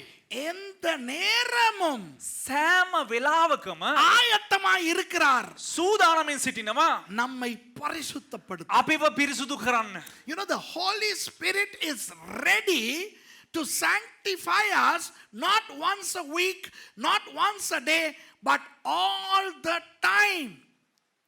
நமக்கு இருக்கிற பிரச்சனை நம் உணர்ச்சியோடு. අපිට තියෙන ප්‍රශ්නය ඇවිල්ලා අපි හැඟීම් බරයි. Our contention is with our feelings. நமக்கு ஆராதனையிலே கிடைக்கிற அந்த உயர்ந்த உணர்ச்சி, ඒ කියන්නේ අපිට දේව මෙහෙය තුල ලැබෙනා ඔය අර උසස්සු ඇවිල්ලා අර ඒ හැඟීම மாலை ஆகும் பொழுது போய் விடுகிறது. අපිට හවස් වෙනකොට ඒ දේ අපෙන් ගිලිහිලා යනවා. ஆனால் பரிசுத்த ஆவியானவர் உணர்ச்சிகளுக்கு உட்பட்டவர் அல்ல. නමුත් ශුද්ධාත්මයන් වහන්සේ හැඟීම් වලට ඇවිල්ලා යටහත් වෙන එක පුද්ගලයෙක් නොවේ. ஆகவே உணர்கிறீர்களோ இல்லையோ, ඔබට හැඟෙනවද නැද්ද? பரிசுத்த ஆவியானவருக்கு உடனுக்குடன் சொல்லுங்கள். ශුද්ධාත්මයන් වහන්සේට නිරතුරුවම කියන්න, ஐயோ பரிசுத்த ஆவியானவரே, எனக்கு ஒரு அசுத்த சிந்தனை வந்து விட்டது, சுத்திகரியுங்கள். අනේ ශුද්ධාත්මයන් වහන්සේට මට කැත අදහසක් ආවා, අනේ මාව පිරිසුදු කරන්න. ஐயோ பரிசுத்த ஆவியானவரே, ஒரு சொல்லக்கூடாத வார்த்தையை சொல்லிவிட்டேன், சுத்திகரியுங்கள். අනේ ශුද්ධාත්මයන් වහන්සේ මං කියන්න හොඳ නැති වචනයක් කිව්වා, මාව පිරිසුදු කරන්න. ஐயோ பரிசுத்த ஆவியானவரே, எனக்கு வரக்கூடாத ஒரு எண்ணம் வந்து விட்டது, අනේ சுத்திகரியுங்கள். ශුද්ධාත්මයන් වහන්සේ මට එන්න ඕනේ නැති සිතුවිල්ලක් ආවා, මාව පිරිසුදු කරන්න. தைரியமாய் உங்களுக்கு சொல்லுகிறேன், ධෛර්යවන්ත ඔබට කියන්න, நீங்கள் இதை ஒவ்வொரு நிமிஷமும் செய்யலாம். ඔබ මේක ඔබ සෑම මිනිත්තුවක් ගානෙම ඔබට කරන්න පුළුවන්. பரிசுத்த ஆவியானவர் அதை செய்ய ஆசையாய் இருக்கிறார். ශුද්ධාත්මයන් වහන්සේ දේ කරන්න ආශාවෙන් බලාගෙන සිටිනවා. அவருக்கு தெரியும் உங்களுடைய பலவீனம், උන්වහන්සේට දන්නවා ඔබගේ බෙලහීනකම. அவருக்கு தெரியும் உங்களுடைய போராட்டம். උන්වහන්සේට දන්නවා ඔබගේ පොරබැදීම. அவர் நல்லவர், උන්වහන්සේ යහපත්. அவர் உங்களை புரிந்து கொள்ளுபவர். උන්වහන්සේ ඔබව තේරුම් ගන්නවා. ஆகவே உடனுக்கு உடன் அவரிடத்திலே ඒ சொல்லுங்கள், නිසා නිරතුරුවම උන්වහන්සේට කියන්න, ஆண்டவரே, பரிசுத்த ஆவியானவரே, දෙවියන් වහන්සේ ශුද්ධාත්මයන් වහන්සේ இதோ இப்படி ஒன்று நடந்து விட்டது, අනේ මෙන්න මෙහෙම දෙයක් සිද්ධ වුණා. பரிசுத்தப்படுத்துங்கள். මාව සුද්ධ කරන්න. உடனே பரிசுத்தப்படுத்துவோம், එකවරම ඒ වෙලාවෙම සුද්ධ කරනවා. உடனே சுத்திகரிப்பார். නිරතුරුවම උන්වහන්සේ ඒ වෙලේම ක්ෂණිකයෙන් සුද්ධ කරනවා. தொடர்ந்து பரிசுத்தமாய் வாழ பரிசுத்த ஆவியானவர் நமக்கு உதவி செய்வார். නිරතුරුවම අපිට ජීවිතයට ජීවත් වෙන්න ඇවිල්ලා උන්වහන්සේ අපිට නිරතුරුවම උපකාර කරනවා. So if and when bad thoughts strike, if and when bad things happen through you, just tell the Holy Spirit, who is ever ready to cleanse you, cleanse me, O Holy Spirit. பரிசுத்த ஆவியானவரை பார்த்து ஜெபிக்கலாமா? ශුද්ධාත්මයන් වහන්සේ බල යාඥා කරන්න පුළුවන්ද? சில பேர் சொல்லுகிறார்கள் கூடாது என்று. සමහරක් අය කියනවා හොඳ නැහැ කියලා. இல்லை, නෑ. ஜெபிக்கலாம். ඒ යාඥා කරන්න පුළුවන්. அவர் தேவன். උන්වහන්සේ දෙවියන් වහන්සේ. You can pray to the Holy Spirit because he is God. He is not just the power of God. He is God. பரிசுத்த ஆவியானவர் தேவனுடைய வல்லமை அல்ல. ශුද්ධාත්මයන් වහන්සේ මේ ඇවිල්ලා දෙවියන් වහන්සේගේ බලය නොවේ. அவர் தேவனாய் இருக்கிறார். උන්වහන්සේ දෙවියන් වහන්සේව සිටිනවා. அவரிடத்திலே கேளுங்கள். උන්වහන්සේගෙන් ඉල්ලන්න. பரிசுத்த ஆவியானவரே, ශුද්ධාත්මයන් වහන්සේ என் வாயை பரிசுத்தப்படுத்துங்க. මගේ මුඛය ඇවිල්ලා පිරිසුදු කරන්න. சொல்லக்கூடாததை சொல்லிவிட்டேன். කියන්න හොඳ නැති දෙයක් මං කිව්වා. Cleanse my mouth, O Holy Spirit. I uttered a bad word. பரிசுத்த ஆவியானவரே, என் மூளையை பரிசுத்தப்படுத்துங்கள். தீய சிந்தனை வந்து விட்டது. ශුද්ධාත්මයන් වහන්සේ මගේ මොළය පිරිසුදු කරන්න මට අශුද්ධ වූ සිතවිල්ලක් පැමිණියා. பரிசுத்த ஆவியானவரே, என் கண்களை பரிசுத்தப்படுத்துங்கள். இச்சையோடு பார்த்து விட்டேன். ස්වාමීන් වහන්සේ මගේ දෑස් ඇවිල්ලා ශුද්ධාත්මයන් වහන්සේ පිරිසුදු කරන්න මට ඇවිල්ලා තෘෂ්ණාව පැමිණියා. Cleanse my eyes, O Holy Spirit, for I lustfully looked. விளங்குதா உங்களுக்கு? Use the availability of the Holy Spirit for sanctification. நம்மை சுத்திகரிப்பதற்கு අපිව පිරිසුදු කරන්නට ஆயத்தமாயிருக்கும் பரிசுத்த ஆவியானவரை பயன்படுத்திக் கொள்ளுங்கள். සූදානමින් සිටිනා වූ ශුද්ධාත්මයන් වහන්සේව ඇවිල්ලා ප්‍රයෝජනයට ගන්න. அநேக கிறிஸ்தவர்களுடைய பிரச்சனை என்னவென்றால், බොහෝ කිතුණුවන්ගේ ප්‍රශ්නය මෙන්න මේකයි. நாம் பரிசுத்தமாவதற்கு, மனம் திரும்புவதற்கு අපි ශුද්ධ වීමට අපි පසුතැවිලි වෙන පිණිස ஆராதனைக்கு போக வேண்டும். දේව මෙහෙට යා යුතුයි. அந்த உணர்வு வர வேண்டும். ඒ හැඟීම එන්න ඕන. வேண்டாம். එපා. எந்த நேரமும் பரிசுத்த ஆவியானவர் உங்களுக்குள்ள இருக்கிறார். உங்கள் சரீரம் அவருடைய ஆலயமாய். නිරතුරුවම ශුද්ධාත්මයන් වහන්සේ ඔබ තුල ඉන්නවා. උන්වහන්සේගේ මාලිගාව ඔබගේ ශරීරයයි. You don't have to wait to come for a service for sanctification, for repentance. You can do that all the time because your body is the temple of the Holy Spirit and He is willing to sanctify you. வழங்குதா? තේරුණාද? எத்தனை பேர் இந்த என்னுடைய பேக்லையும் கிடக்குது, දැන් කී දෙනෙක් තමයි මගේ பேக் බෑග් එකේ තියෙනවා. இந்த வாயில சுஸ் சுஸ்னு அடிச்சுக்கிறது. මේ හිටපු ගමන් ඇවිල්ලා කටට ස්ප්‍රේ එකක් ගාලා ගාලා මේ ගහනවා සමහරක් அந்த කට්ටිය. மின்ட் வாய் வாசத்துக்காக මේ කටේ සුවඳ නිසා மின்ட் ஃப்ளேவரை வச்சு சுஸ் சுஸ்னு අර அடிச்சுக்கிறாங்க. කටෙන් සුවඳ එන්න ඕන කියලා ගඳ නැති වෙන්න අර මින්ට් ෆ්ලේවර් එකෙන් අර මෙහෙම චුස් චුස් ගාලා ගහ ගන්නවා. இன்னொரு சின்ன ஜில்பி ஒன்று இருக்குது, තව පොඩි මොකද්ද ජිල්පියක් அது තියෙනවලු. திறந்தோன்னா பேப்பர் மாதிரி இருக்கும். ඒක මෙහෙම අරපු ගමන් මේ පත්තර කෑලි වගේ පේපර් වගේ அது ஒரு තියෙනවා. பேப்பர் எடுத்து நாக்கில் வச்சுக்கிட்டா சும்மா அந்த மின்ட் டேஸ்டோட அப்படி அப்படின்னு வாசமாக்கி. ඒ පේපර් කෑල්ලක් අරගෙන මෙහෙම අර දිවේ අර කට ඇතුලේ තියාගත්තා නම් අර මින්ට් සරත් එක්ක කලර අමුතු ෆීලිං එකක් තියෙනවා. இதெல்லாம் இல்லைன்னா இருக்கவே இருக்கு சுவிங்கம். சுவிங்கம் තව චුයින් ගමුත් තියෙනවා මේකට දාලා හපාගෙන ඉන්න. சுவிங்கத்தை போட்டோன்னா வாய் நாத்தம் போயிருந்தோம். ඒ කියන්නේ චුයින් ගම් දාපුවාම කටේ ගඳ යනවලු. நிறைய பேர் வந்து சுவிங்கத்துக்கு பதிலாக வெத்தலையை போடுவாங்க. බොහෝ දෙනෙක් ඇවිල්ලා චුයින් ගම් කන්න නැතුව බුලත් කනවා. බුලත් චුයින් ගම් වෙනකොට. விளங்குதா? So you know many people are concerned about their oral odor, so they use some oral spray and they sometimes use this mint flavored little papers, you know, these sheets, and then some even chew gum, and some even in Sri Lanka they chew beetles, okay, not the creature beetle but a beetle leaf. ஒரு வாய் நாத்தத்துக்கே இவ்வளவு விஷயம்னா නිකම් මේ කට ගඳ ගහනකොට ඇවිල්ලා මේ වගේ දේවල් භාවිතා කරනවා නම් நம்முடைய ஆவி ஆத்மா சரீரத்தினுடைய பரிசுத்தம் எவ்வளவு முக்கியம். අපේ ආත්මේ ශරීරයේ ප්‍රාණය ඇවිල්ලා සුද්ධකම කෙතරම් වැදගත්ද? If we are so concerned about our mouth odor, how much more should we be concerned about our spirit, soul and body? சில பேர் வந்து அந்த ஹேண்ட் சானிடைசர் வச்சிருப்பாங்க, அப்படி கையில க்ரீம் ஒன்று போட்டு இப்படி. සමහරක් ඇවිල්ලා මේ සාක්කුව ඇවිල්ලා හැම වෙලේම සැනිටයිසර් තියාගෙන ඉන්නවා. මෙහෙම අතර ගහලා හැම වෙලේම අත පිරිසුදු சில பேர் තියාගන්නවා. பார்த்தா எப்ப பார்த்தாலும் இப்படி ஹேங்கி ஒன்று வச்சு இப்படி க்ளீன் பண்ணிக்கிட்டே. සමහරක් අය හැම වෙලේම ඇවිල්ලා මේ ලේන්සුවක් තියාගෙන මෙහෙම පිහගෙන මෙහෙම පිරිසුදු කරගෙනම ඉන්නේ හැම වෙලේම. சில பொம்பளைகளை நீங்க பார்த்தீங்கன்னா සමහර කාන්තාවන් කටි බැලුවා නම් எப்ப பார்த்தாலும் ஒரு கண்ணாடி ஒன்று வச்சுக்கிட்டு හැම වෙලේම මොකක් හරි කණ්ණාඩියක් අතේ දෙන ගායන මේම හදාගෙනම තමයි ඉන්නේ. You know, some women, you know, they always clean themselves up and, you know, சில பேர் நம்ம பயலுக்கு வந்து ஒரு சீப் ஒன்று வச்சுக்கிருப்பாங்க. සමහරක් අපේ මල්ලිලා ඇවිල්ලා මේ තියන් ඉන්නවා පණාවක් තියන් ඉන්නවා.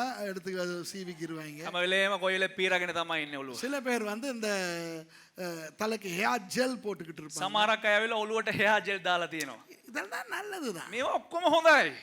பரிசுத்த ஆவியானவர் காத்து கொண்டிருக்கிறார் ஒவ்வொரு நிமிஷமும் நம்மை பரிசுத்தப்படுத்த. නමුත් සුද්ධාත්මයන් වහන්සේ බලාගෙන සිටිනවා සෑම මිනිත්තුවකම අපිව පිරිසුදු කරන්න. அப்போ ஏன் நாம் அசுத்த வாழ்க்கை வாழ வேண்டும்? එසේනම් ඇයි අපි අපිරිසුදු ජීවිතයක් ජීවත් විය යුත්තේ? தப்பு நடக்குமா நடக்காதா? වැරදි සිද්ධ වෙනවද නැද්ද? நடக்கும். සිද්ධ වෙනවා. நடக்கட்டும். සිද්ධ වුණද?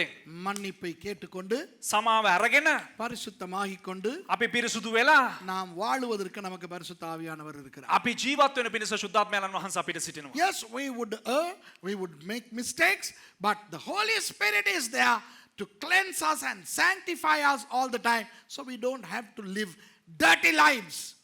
அசுத்த வாழ்க்கை வாழ கிறிஸ்தவனுக்கு அவசியமே இல்லை. අශුද්ධ ජීවිතය ජීවන්තර කිතුරුවන්ට අවශ්‍යම නැහැ. இதைத்தான் பேதுரு சொல்லுகிறார். මේක තමයි පේතෘස් තුමා කියන්නේ. பேதுரு சொல்லுகிறார், நீங்கள் அசுத்தர்களாய் வாழ வேண்டிய அவசியம் இல்லை. පේතෘස් තුමා කියනවා ඔබ අශුද්ධය ලෙස ජීවත් වෙන්න අවශ්‍ය නැහැ. உங்களை சுத்திகரிக்கும் பரிசுத்த ஆவியானவர் உங்களோடு இருக்கிறார். ඔබව සුද්ධ කරනා වූ සුද්ධාත්මයන් වහන්සේ ඔබත් සමග සිටිනවා. You don't have to live an unclean life, for the Holy Spirit is there with you to sanctify you all the time. Okay?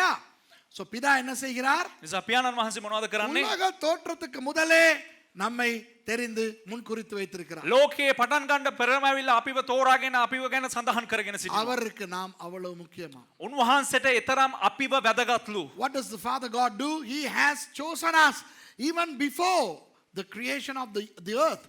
That's how important we are to him. பரிசுத்த ஆவியானவர் என்ன செய்கிறார்? සුද්ධාත්මයන් වහන්සේ කොහොමද කරන්නේ? நம்மை பரிசுத்தமாக்கிக் கொண்டிருக்கிறார். අපිව සුද්ධ කරගෙන සිටිනවා. எந்த நேரமும். නිරතුරුවම.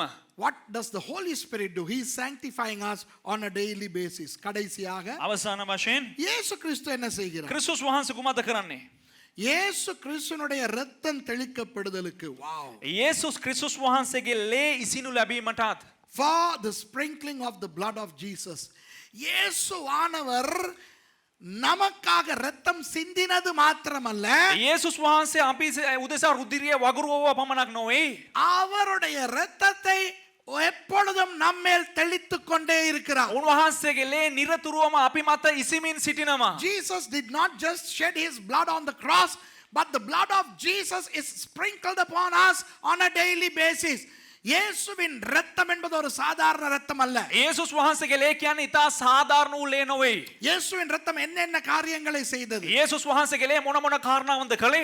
எல்லாவற்றையும் அல்ல, சிலவற்றை சொல்லுகிறேன். සෑම දෙයක් නොමේ සමහරක් දේවල් කියන්න. What did the blood of Jesus do? I'm not going to tell you the whole thing, but certain things. இயேசுவின் இரத்தம் நமது பாவங்களை நீக்கி நம்மை சுத்திகரித்தது. යේසුස් වහන්සේගේ ලේ අපේ පාපේ ඉවත් කර අපිව පිරිසුදු කරනු The ලැබුවා. blood of Jesus cleansed our sins, okay, and gave us salvation. Okay? இயேசுவின் இரத்தம் நமக்கு ஜெயத்தை கொடுத்தது. යේසුස් වහන්සේගේ ලේ අපිට ජයග්‍රහණය ලබා The දුන්නා. blood of Jesus gave us the victory. இயேசுவின் இரத்தம் நமக்கு புதிய உடன்படிக்கையாய் கிடைத்தது. යේසුස් වහන්සේගේ ලේ ඇවිල්ලා අපිට අලුත් ගිවිසුමක් ලබා දුන්නා. The blood of Jesus gave us the new covenant with God. Wow!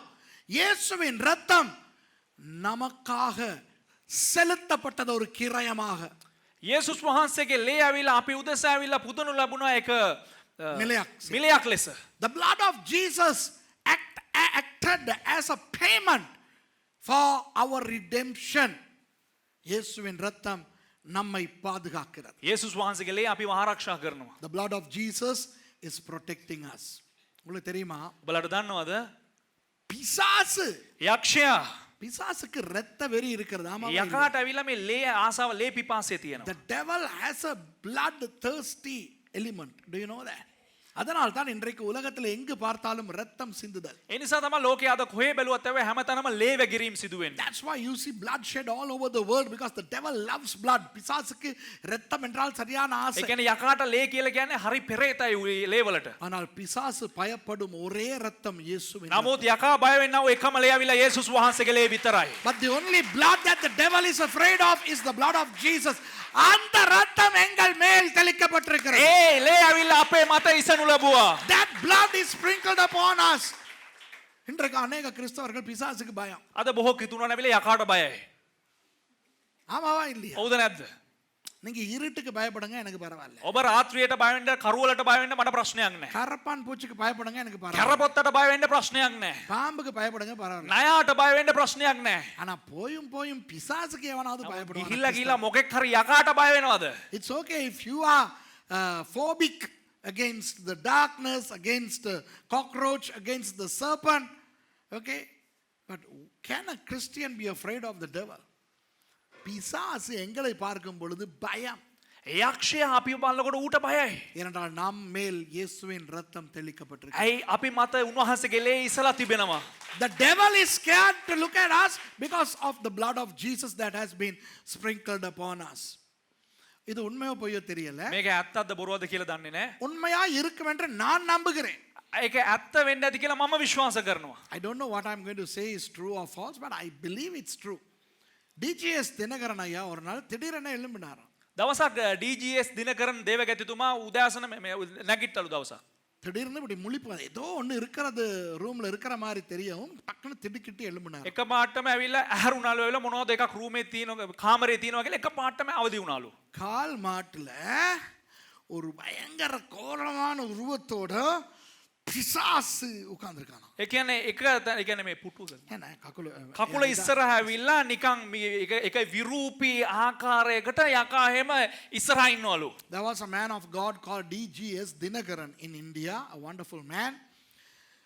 One day he woke up suddenly with a eerie feeling and he saw the devil in his most abominable appearance was seated by his bedside.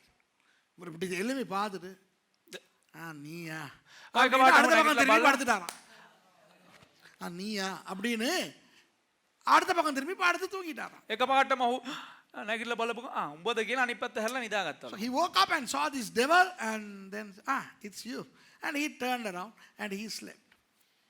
நான் நினைக்கிறேன் இது உண்மையான கதை என்று. මම හිතනවා මේක ඇත්ත කතාවක් කියලා. இதுதான் உண்மையான பரிசுத்தவானுக்கு அழகு. මේක තමා ඉතා ලස්සන ශුද්ධවන්තයෙකුට ලස්සනම දේ. I believe this is true, and it has happened to me also. எனக்கும் நடந்திருக்கு. என் கதையை ஏன் ඒ சொல்லுவாங்க? කියන්නේ මටත් ඒක සිද්ධ වෙලා තියෙනවා. ඇයි මගේ කතාව මං කියන්නේ? எனக்கு நடந்திருக்கிறது என்று மேசிக்கு தெரியும். ඒ කියන්නේ මට සිද්ධ වෙලා තියෙනවා කියලා සහෝදර මාසිට දන්නවා. என்ன நான் செய்யாததை நான் ஜனங்களுக்கு பிரசங்கம் பண்ண மாட்டேன். ඒ කියන්නේ මම කරපු නැති දෙයක් මම කතා කරද්දි මගේ ජනතාවට දේශනා කරන්නේ. எப்படியெல்லாம் பிசாசு என்னை வந்து பயமுறுத்தி இருக்கிறது என்று மேசிக்கு தெரியும். කොයි ආකාරයට යකා ඇවිල්ලා පාස්ටර්ව බය කරන්න හදනවද කියලා සහෝදර මාසිට දන්නවා. இயேசுவின் இரத்தம் தெளிக்கப்பட்ட ஜனங்கள் நாம். යේසුස් වහන්සේගේ ලේ ඉසෙනු ලැබුවා වූ ජනතාව අපි. நம்மை பார்த்து தான் அந்த பிசாசு பயப்பட வேண்டும். අපිව බලලා තමයි යකා බය වෙන්න ඕන. You know, we are people on whom the blood of Jesus is sprinkled, and the devil should be afraid to death when he sees us. ஆனா என்ன நடக்குது? නමුත් කුමක්ද සිද්ධ වෙන්නේ? நம்ம கால் மாட்டுல பேய் இருக்க தேவையில்லை. අපේ අඳ යට අඳ ගාව ඇවිල්ලා යකා ඉන්න අවශ්‍ය නැහැ. பேய் மாதிரி ஏதாவது இருந்தா போதும். යකා වගේ මොකක් හරි තිබ්බනම් இயேசு நாமத்தில், இயேசு நாமத்தில், ஐயோ அம்மா, යේසුස් වහන්සේගේ නම, යේසුස් වහන්සේගේ නම, යේසුස් වහන්සේගේ ලේ වලින් අයියෝ අම්මා. அத பார்த்தா பிசாசுக்கு எவ்வளவு சந்தோஷமா. ඒක බැලුවා නම් යකාට කොච්චර සන්තෝෂයිද දන්නවද? ஏன்டி இப்படி பயந்து சாவுறீங்க? ඇයි බම්බ මෙහෙම ඇවිල්ලා නිකන් මැරෙන්න හදන්නේ? If we see something like the devil, we are paranoid and we say, oh, the blood of Jesus, in the name of Jesus. ஐயோ ஒரு முறை එක දවසක් ஒரு ஊழியக்காரருடைய வீட்டில் ஒரு மீட்டிங் நடக்குது. நான் அந்த காலத்தில் வாகனத்தை ஓட்டிக்கிட்டு இருக்கிறேன். එක දේව සේවකයෙකුගේ නිවසක ඇවිල්ලා රැස්වීමක් සිදු වෙනවා. මම ඒ දවස්වල ඇවිල්ලා මගේ වාහනේ එලවගෙන ඉන්නවා සේවයට. ஒரு பொம்பளைக்கு பிசாசு வந்து ஆடுது. එක කාන්තාවකට යක්ෂයෙක් වැහිලා නටනවා. ஒரு 5-10 பேர் அந்த பொம்பளையை இருக்க பிடிச்சிருக்காங்க நிலத்தோட வச்சு. 10 දෙනෙක් 5 දෙනෙක් එකතු වෙලා අර කාන්තාව හිර කරගෙන අල්ලගෙන ඉන්නවා. கண்டுபிடிச்சிட்டாங்க காளி பிசாசு. මේ හඳුනාගත්ත ඇවිල්ලා දැන් වැහිලා ඉන්නේ කාලි කියලා. ஒரு சீலை கட்டின டீசென்ட்டான ஒரு அம்மா, දැන් මේ සාරියක් ඇඳ ගත්තා හොඳ මේ ඩීසන්ට් එක අම්මා කෙනෙක් அது வந்து காளி යண்ட அப்படின்னு சிங்களத்துல சொல்லுது. ඒ කියන්නේ මේ ඒ කාන්තාව ඇවිල්ලා ඒ අම්මා ඇවිල්ලා බලලා කාලි යන්න කාලි යන්න ගාලා කියනවා. அதாவது காளி போங்க அப்படிங்குது. அது திரும்பி இந்த பொம்பளை பார்த்தோன்னா இந்த அம்மா சீலையை தூக்கிட்டு இங்கிட்டு ஓடுது. එක පාට මේ අර යකා වැහිලා ඉන්න කාන්තාව ගල මෙහෙම බලපුවාම ඒකේ මේ කාන්ත මෙයා ආච්චි එහාට පයින්න ගත්තා. இத நானும் மர்சியும் பார்க்குறோம். எங்களுக்கு சிரிப்பா இருக்கு. දැන් මේක පාස්ටර්ටයි සහෝදර මර්සිටයි බලලා hina යනවා. ஆஃப்டர் ஆல் அது ஒரு பிசாசு. කියන්නේ නිකන් එක යකෙක් වැහිලා ඉන්නේ. அந்த ஜடங்கள் எல்லாம் அத புடிச்சு அத மிதிச்சு அத அமுக்கி பிரிய போராட ரெஸ்லிங் மேட்ச் மாதிரி. ඒ කියන්නේ එතන වටේ ඉන්න මිනිස්සු ඔක්කොම එක අල්ලගෙන එක මිරිකලා එක පාංගලා නිකන් මේ රෙස්ලින් මැච් එකක් ගහනවා වගේ දඟලනවා. So this woman was, manifesting demons, and people were holding her to the ground. They were pushing her against the floor, and there was a big scene, and Mercy and I were enjoying seeing the drama of our people. நம்ம ஆளுகட லட்சணத்தை பார்த்து தான் எனக்கு சிரிப்பு. දැන් අපේ කට්ටිය ඇවිල්ලා මේ හැසිරීම බලලා තමයි ඇවිල්ලා අපිට hina ගියේ. அவங்க யாருக்கும் தெரியாது நான் ஒரு பாஸ்டர்னு எல்லாம் நினைச்சிட்டு இருக்காங்க நான் டிரைவர்னு. ඒ කියන්නේ කාටවත් දන්නේ නැහැ ඇවිල්ලා දේවගතිවරයා ඇවිල්ලා බයික දේවසේවකෙක් කියලා ඔක්කොමලා හිතන් හිටියේ මෙයා ඩ්‍රයිවර් කියලා. டிரைவர் பஞ்சாதியும் வந்திருக்கிறோம். එයා ඩ්‍රයිවර්ගේ බහරයාවයි ඇවිල්ලා ඉන්න කියලා ඔක්කොමලා හිතයි තියාගෙන හිටියේ. Mercy சொல்லுது எனக்கிட்ட. සහෝදර මර්සි ඇවිල්ලා කිව්වලු அப்பா நீங்க போயிட்டு ஒரு வழி பண்ணுங்களே, பாருங்களே இந்த பிசாசு இவங்களை குழப்பிக்கிட்டு இருக்குது. අනේ ඔයා ගිහිල්ලා ඇවිල්ලා බලන්නකෝ යකා ඇවිල්ලා පිස්සු නටාගෙන ඉන්නවා කියලා ඔයා මොන හරි කරන්නකෝ. So Mercy told me, no, they didn't know that I was a pastor. They thought I am just a driver. So Mercy told me, go and do something. Can you see? இது இவங்க பிசாச விரட்டல, பிசாசு இவங்களை விரட்டிக்கிட்டு දැන් මේ කට්ටිය යකා එලවන්නේ යකා මේ කට්ටිය වෙලවගෙන ඉන්නවා. They were not casting the demon away. The demon was casting them away. நான் போனேன், நான் அப்படி சொன்னேன், எல்லாரும் கையை எடுங்க. මම ගිහලා කිව්වා ඔක්කොම අනේ මේ කරුණාකර ඔක්කොම අත ගන්න. அப்ப அது வீர கொண்டு பாயுது என்கிட்ட. ඒකේ ඇවිල්ලා බං ගාලා පයින්ඩ හදන මේ මං ගාවට. இல்லடி இயேசுவின் நாமத்தில். නැවතියන්ගේ යේසුස් වහන්සේගේ නාමයෙන්. அப்படியே நின்றுச்சு. එහෙම නැවතුණා. உடனே அந்த வீட்டுக்காரர் சொல்றாரு, එතකොට ඒ ගෙදර අය කියනවා. Okay okay Hari, Hari. இதர வைக்கணும். ගෙදර එක්කන කියනවා. Everything is under control, everything is under control. Okay okay அவருக்கு பெரிய சந்தோஷம். வாவ், இந்த பிசாசு கட்டுப்பாட்டுக்குள்ள வந்துருச்சு, கட்டுப்பாட்டுக்குள்ள வந்துருச்சுன்னு ஷாக் ஆகுது. එයාට එයා ගෙදර ලොකු එක්කන ඇවිල්ලා හරි හරි හරි හරි දැන් යකා නැවතුණා. ඔක්කොම නැවතුණා. හරි හරි දැන් ප්‍රශ්න ඉවරයි. இந்த நேரடியாக பார்த்து கொண்டிருக்கிறவர்களுக்கும் சொல்லுகிறேன், සජීවීව බලන අයට කියන්නම්. உங்களுக்கும் சொல்லுகிறேன், ඔබලටත් කියන්නම්. பிசாசுகள் நம்மை பார்த்து பயப்படுகின்றன. යක්ෂයන් අපිව බලලා බය වෙන්න ඕන. The demons are afraid of us. බය වෙනවා. බය වෙන්න ඕන නෙවෙයි. උන් දන්නවා බය වෙන්න ඕනේ කියලා. උන් බය වෙනවා. උන්ට දේශනා කරන්න ඕනේ. අපේ උන්ට තමයි දේශනා කරන්න ඕනේ. උන් හොඳට අවංක දෙහිලිවන්ත හැටියට උන් ඉන්නවා. යක්කු. இந்த பிசாசுகள் நல்ல விசுவாசிகளா இருக்குது. நம்ம ஆளுகளுக்கு தான் ஒழுங்கா விசுவாசியா இருக்க ඒ தெரியும். කියන්නේ යක්ෂයෝ හොඳ ඇදහිලිවන්තයෝ වගේ ඉන්නවා. අපේ අයට තමයි හරියට ඉන්න බැරි. ஏன்னா வேதம் சொல்லுகிறது பிசாசு விசுவாசித்து நடுங்குகிறது ඒ என்று. කියන්නේ බයිබලේ කියනවා ඇවිල්ලා යක්ෂයෝ ඇවිල්ලා ඇදහිලිවන්තයන්ට බය වෙනවා, වෙවුලනවා කියලා. விளங்குதா உங்களுக்கு? நம்ம ஆள் என்ன செய்றோம்?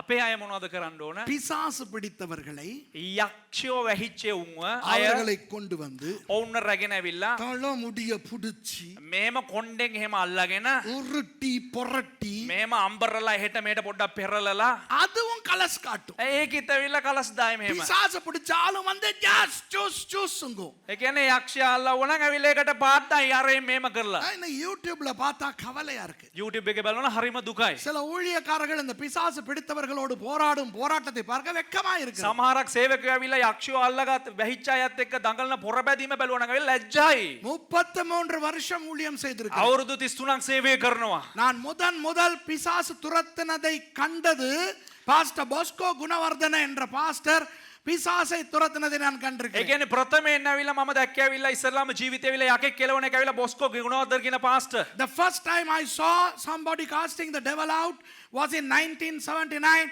by Pastor Bosco Gunawardana. அந்த பிசாசு பிடித்த பிள்ளை ඒ යක්ෂයා වැහිච්ච දරුවා வாயில என்ன போட்டாலும் அது கண்ணாடியாய் மாறுகிறது. போத்தால் காட்டு வேணுமா? ඒ කියන්නේ මොනවත් කටට දැම්මත් ඒ හැම දෙයක්ම ඇවිල්ලා බෝතල් කටු වෙනවා. பான் துண்டை வாயிலே போட்டால் கடிக்கும் பொழுது அப்படி கண்ணாடியா மாறுது. பாங்கல்ல. පාන් කෑල්ලක් ඇවිල්ලා කටට දැම්මත් ඒකත් ඇවිල්ලා බෝතල් කටුවක් වෙන කන්නඩියක් වගේ වෙනවා. ஒரிஜினல் பேய், சும்மா பேய் இல்ல. මේ ඇවිල්ලා නිකන් යක්කු නෙවෙයි original යක්කු. You know, this is recorded, right? This is recorded. Okay, this is recorded.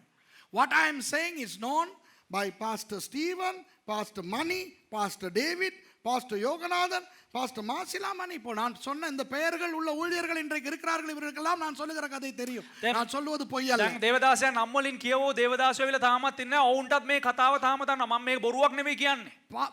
பான் துண்டை வாயில் வைத்தவுடன் அந்த சின்ன பிள்ளை, அந்த சிறுமி வாயிலே கண்ணாடியாய் மாறுகிறது. ඒ කියන්නේ මේ දරුවා ඇවිල්ලා මොනවද කරන්නේ? පාන් කෑල්ලක් කටේ තිබ්බහම කට ඇතුලේ ඒක ඇවිල්ලා මේ ග්ලාස් එකක් වගේ වෙනස් වෙනවා. பாஸ்டர் பாஸ்கோ எப்படி துரத்தினார் தெரியுமா? පාස්ටර් බොස්කෝ කොහොමද දන්නවද යකාව එළෙව්වේ? ஒரு வார்த்தை, එක වචනයයි. பிசாசே යකා இவளை விட்டு போய் இயேசுவின் මගෙන් நாமத்தில். උඹ ඵලයන් කියලා කිව්ව එච්චරයි යේසුස් වහන්සේ உடனே නාමයෙන්. பிசாசு போய் එක පාටම යකා ගියා. அந்த பிள்ளை சுகமானாள். ඒ දරුවා හොඳ සුවය ලැබුවා. The pastor commanded, Pastor Bosco commanded the demon to leave that girl, and the demon left like that.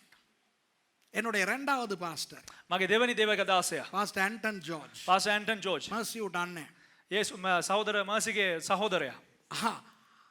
ஒரு பொம்பளை வருது, அது வாயில இருந்து முட்டை முட்டையா வெளியே வருது. ඒක කාන්තාවක් එනවා. ඒ කාන්තාවේ කටින් බිත්තර වැටෙනවා. Pastor Anton was casting a demon out because a woman was exiting eggs. ஒரு பொம்பளை சுண்டு விரல்ல நின்றுக்கிட்டு சுர்ன்னு சுத்துது. එක කාන්තාවක් ඇවිල්ලා මෙහෙම මහා බෝඩ ඇඟිල්ලේ හිටගෙන රුසුර් ගාලා කරගෙනවා. One woman was just standing on her tiny toe and she was rotating like a fan. இயேசுவின் நாமத்துல போ பிசாசே னு போயிருச்சு. යේසුස් වහන්සේගේ නාමයෙන් ඵලයන් යකා කියපුවාම යනවා. He just said in the name of Jesus get out and the demon left. இவற்றை பார்த்து ஊழியத்துக்கு வந்த நான் මේවා ඔක්කොම බලලා සේවයට ආපු මට எத்தனை பிசாசுகளை துரத்திருப்பேன். කොච්චර යකු එලවලා තියෙනවද? ஒரு நாளும் එක දවසක්වත් நான் பிசாசுகளோடு போராடினது கிடையாது. මම යකත් එක්ක ඇවිල්ලා පොරබදින්නේ. விளங்குதா? ஏன்? ඇයි? இயேசுவின் நாமம். යේසුස් වහන්සේගේ නාමයෙන්. நான் அல்ல. මම නොවේ. நான் பெரிய ஆளே கிடையாது. මම ලොකු පුද්ගලයෙක් නෙවෙයි. ஆனால் உலகத்திலே இருக்கிறவனை விட எனக்குள்ளே இருப்பவர் பெரியவர். නමුත් ලෝකේ ඉන්න අයට වඩා මා තුල සිටිනා වූ තනන් වහන්සේ බලවත්. I am not big, you are not big, you are not big, but he that is in you is greater than he that is in the world. இந்த வீடியோ பார்க்கறவங்க கிட்ட சொல்றேன், මේ වීඩියෝ එක බලන අයට කියන්නම්. நீங்கள் பெரிய ஆள் இல்லை. ඔබ ලොකු කෙනෙක් නොවේ. உங்களுக்கு பலவீனம் இருக்கிறது. ඔබට බැලහිනකම් ඇති. ஆனால் உங்களுக்குள்ளே இருக்கிற இயேசு නමුත් ඔබ තුල සිටිනා වූ යේසුස් වහන්සේ பெரியவர். විශාලයි. அத்தனை பிசாசுகளும் உங்களுக்குள்ளே இருக்கிற இயேசுவை பார்த்து பயப்பட்டு ඒ හැම යකෙක්ම ඇවිල්ලා ඔබ තුල තිබෙනා වූ යේසුස් වහන්සේ දැකලා බය වෙනවා. கூப்பிட்டு வச்சுக்கிட்டு අඬ ගහලා ඇවිල්ලා அந்த ஆள்கிட்ட பிசாசோட இவங்க உரையாடல், டிவி இன்டர்வியூ நடக்கும். ඒ පුද්ගලයා ගෙනත් තියලා යකහ වැහිච්ච එකත් එක්ක ටීවී ඉන්ටර්විව් යනවා. எங்க இருந்து வர்ற කොහේ ඉඳලාද එන්නේ? அது சொல்லும். ඒ කියයි යකා කියයි. அட்ரஸ் எல்லாம் சொல்லும். எப்ப வந்த? කො කවද්ද ආවේ? நான் ஏன் வந்த? ඇයි ආවේ? ஏன் இதெல்லாம்? ඇයි මේවා? ஏன் பேர் மத்தது பிசாசுனாலே பொய்க்கு பிதா. ඒ කියන්නේ යකා කියන්නේ බොරුවට පියා. நீங்க கேட்டோன்னா உண்மையை சொல்லிருமோ? ආපු ගමන් ඇත්තම කියයිද? ஏன் அதோட இன்டர்வியூ நடத்துறீங்க? ඇයි මොනවද මේ සම්මුඛ සාකච්ඡා තියන්නේ? ஏன் அதுல தலைமுடிய புடிச்சு உருட்டி புரட்டி தடுமாறுறீங்க? ඇයි අර කොණ්ඩේ අල්ල මේම කරකවල අම්බරලා පිටි අම්බරන්නේ දාලා? ஐயோ, இந்த யூடியூப்ல பாருங்க, මේ YouTube එකේ බලන්න. பிசாசு பிடிச்ச பொம்பளட நெஞ்ச பிடிச்சிக்கிறாங்க අර சார். යකා වෙයිලා ඉන්නව කාන්තාවගේ මේම බබු අල්ල ගන්නවා. என்னடி காணிவல் காட்டுறீங்களா? ආවද මේ කානිවල් පෙන්වන්නේ? அவமானமா இல்லையா? அவமானமா இல்லையா? මේක ඉතා අප්‍රසන්න දෙයක් නොවේද? Why are you struggling to cast a demon out? Why are you striving? பிசாசை துரத்த ஏன் ඇයි கஷ்டப்படுகிறீர்கள்? යකා එලවන්නේ එච්චර අමාරු වෙන්නේ? பிசாசு உங்களை பார்த்து ஓட போவதில்லை. යකා ඔබව බලලා දුවන්න යන්නේ. நீங்கள் பயன்படுத்துகிற நாமம் අපි භාවිතා කරන්නා වූ නාමය அது இயேசுவின் நாமம். ඒ යේසුස් වහන්සේගේ නාමය. இயேசுவின் நாமம் அவ்வளவு வல்லமையான நாமமாய் வந்ததற்கு காரணம் என்ன? යේසුස් වහන්සේගේ නාමය තරම් බලවත් නාමයක් ලෙස එන්න කාරණාව කුමක්ද? இயேசுவானவர் சிந்தின ரத்தம். යේසුස් වහන්සේ විසින් වගුරුණු ලබා වූ ලේ. இயேசுவின் ரத்தம் ஜெயம். උන්වහන්සේගේ රුධිරයට ජය තිබෙනවා. You don't have to strive to cast demons out because you are using the name of Jesus, which is all powerful, because of Jesus's shed blood. அந்த இயேசுவின் ரத்தம் தெளிக்கப்பட்ட ஜனம் நாங்கள். ඒ යේසුස් වහන්සේගේ ලේ ඉසිනු ලැබුවා වූ ජනතාව තමයි අපි. நான் பிசாசு துரத்துறதெல்லாம் வீடியோ எடுத்து யூடியூப்ல போட மாட்டேன். මම යක්කු එලවනේ අරගෙන ඇවිල්ලා ඒක වීඩියෝ කරලා YouTube එකේ දාන්නේ. ஆனால் என்னோடு ஊழியத்தில் இருந்தவர்களுக்கு தெரியும். නමුත් දේවදාසයත් එක්ක ඇවිල්ලා දේව සේවයේ සිටිනව අයට දන්නවා. பெரிய பெரிய பிசாசெல்லாம் ஆடுனா ලොකු ලොකු යක්කු කොහමද සැලෙන්නේ කියලා. ஒரே வார்த்தை, එක වචනයයි. ஆடாத, නටන්න එපා. நில். නැවතියන්. இயேசுவின் நாமத்திலே යේසුස් වහන්සේගේ නාමයෙන් நிக்கணும். නවතින්න ඕන.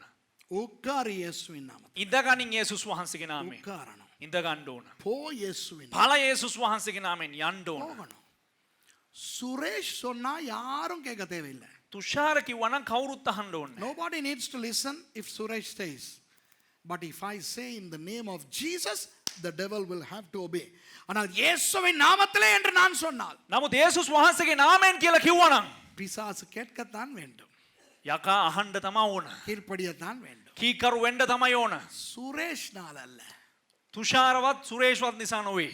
இயேசுவின் மீது. යේසුස් වහන්සේ නිසා. இயேசு எத்தனை பிசாசுகளை துரத்தி යේසුස් වහන්සේ කෙතරම් යක්කු එලෙව්වද? பேர் அட்ரஸ் எல்லாம் கேட்டுக்கிட்டு இருந்தாங்க. ඇඩ්‍රස් ඔක්කොම අහගෙන හිටියද? மகதலேனா மரியாள் இடத்துல இருந்து 7 பிசாசுகளை துரத்தினார் இயேசு. මග්දලාහි මරියා ගාවෙන් ඇවිල්ලා යක්කු 7ක් එලෙව්වා. 7 டிவி சேனலை கொண்டாந்து வச்சுக்கிட்டு இன்டர்வியூ எடுத்தாரா? මේ නාලිකා 7ක් ඇවිල්ලා සම්මුඛ සාකච්ඡා 7ක් ගත්තද?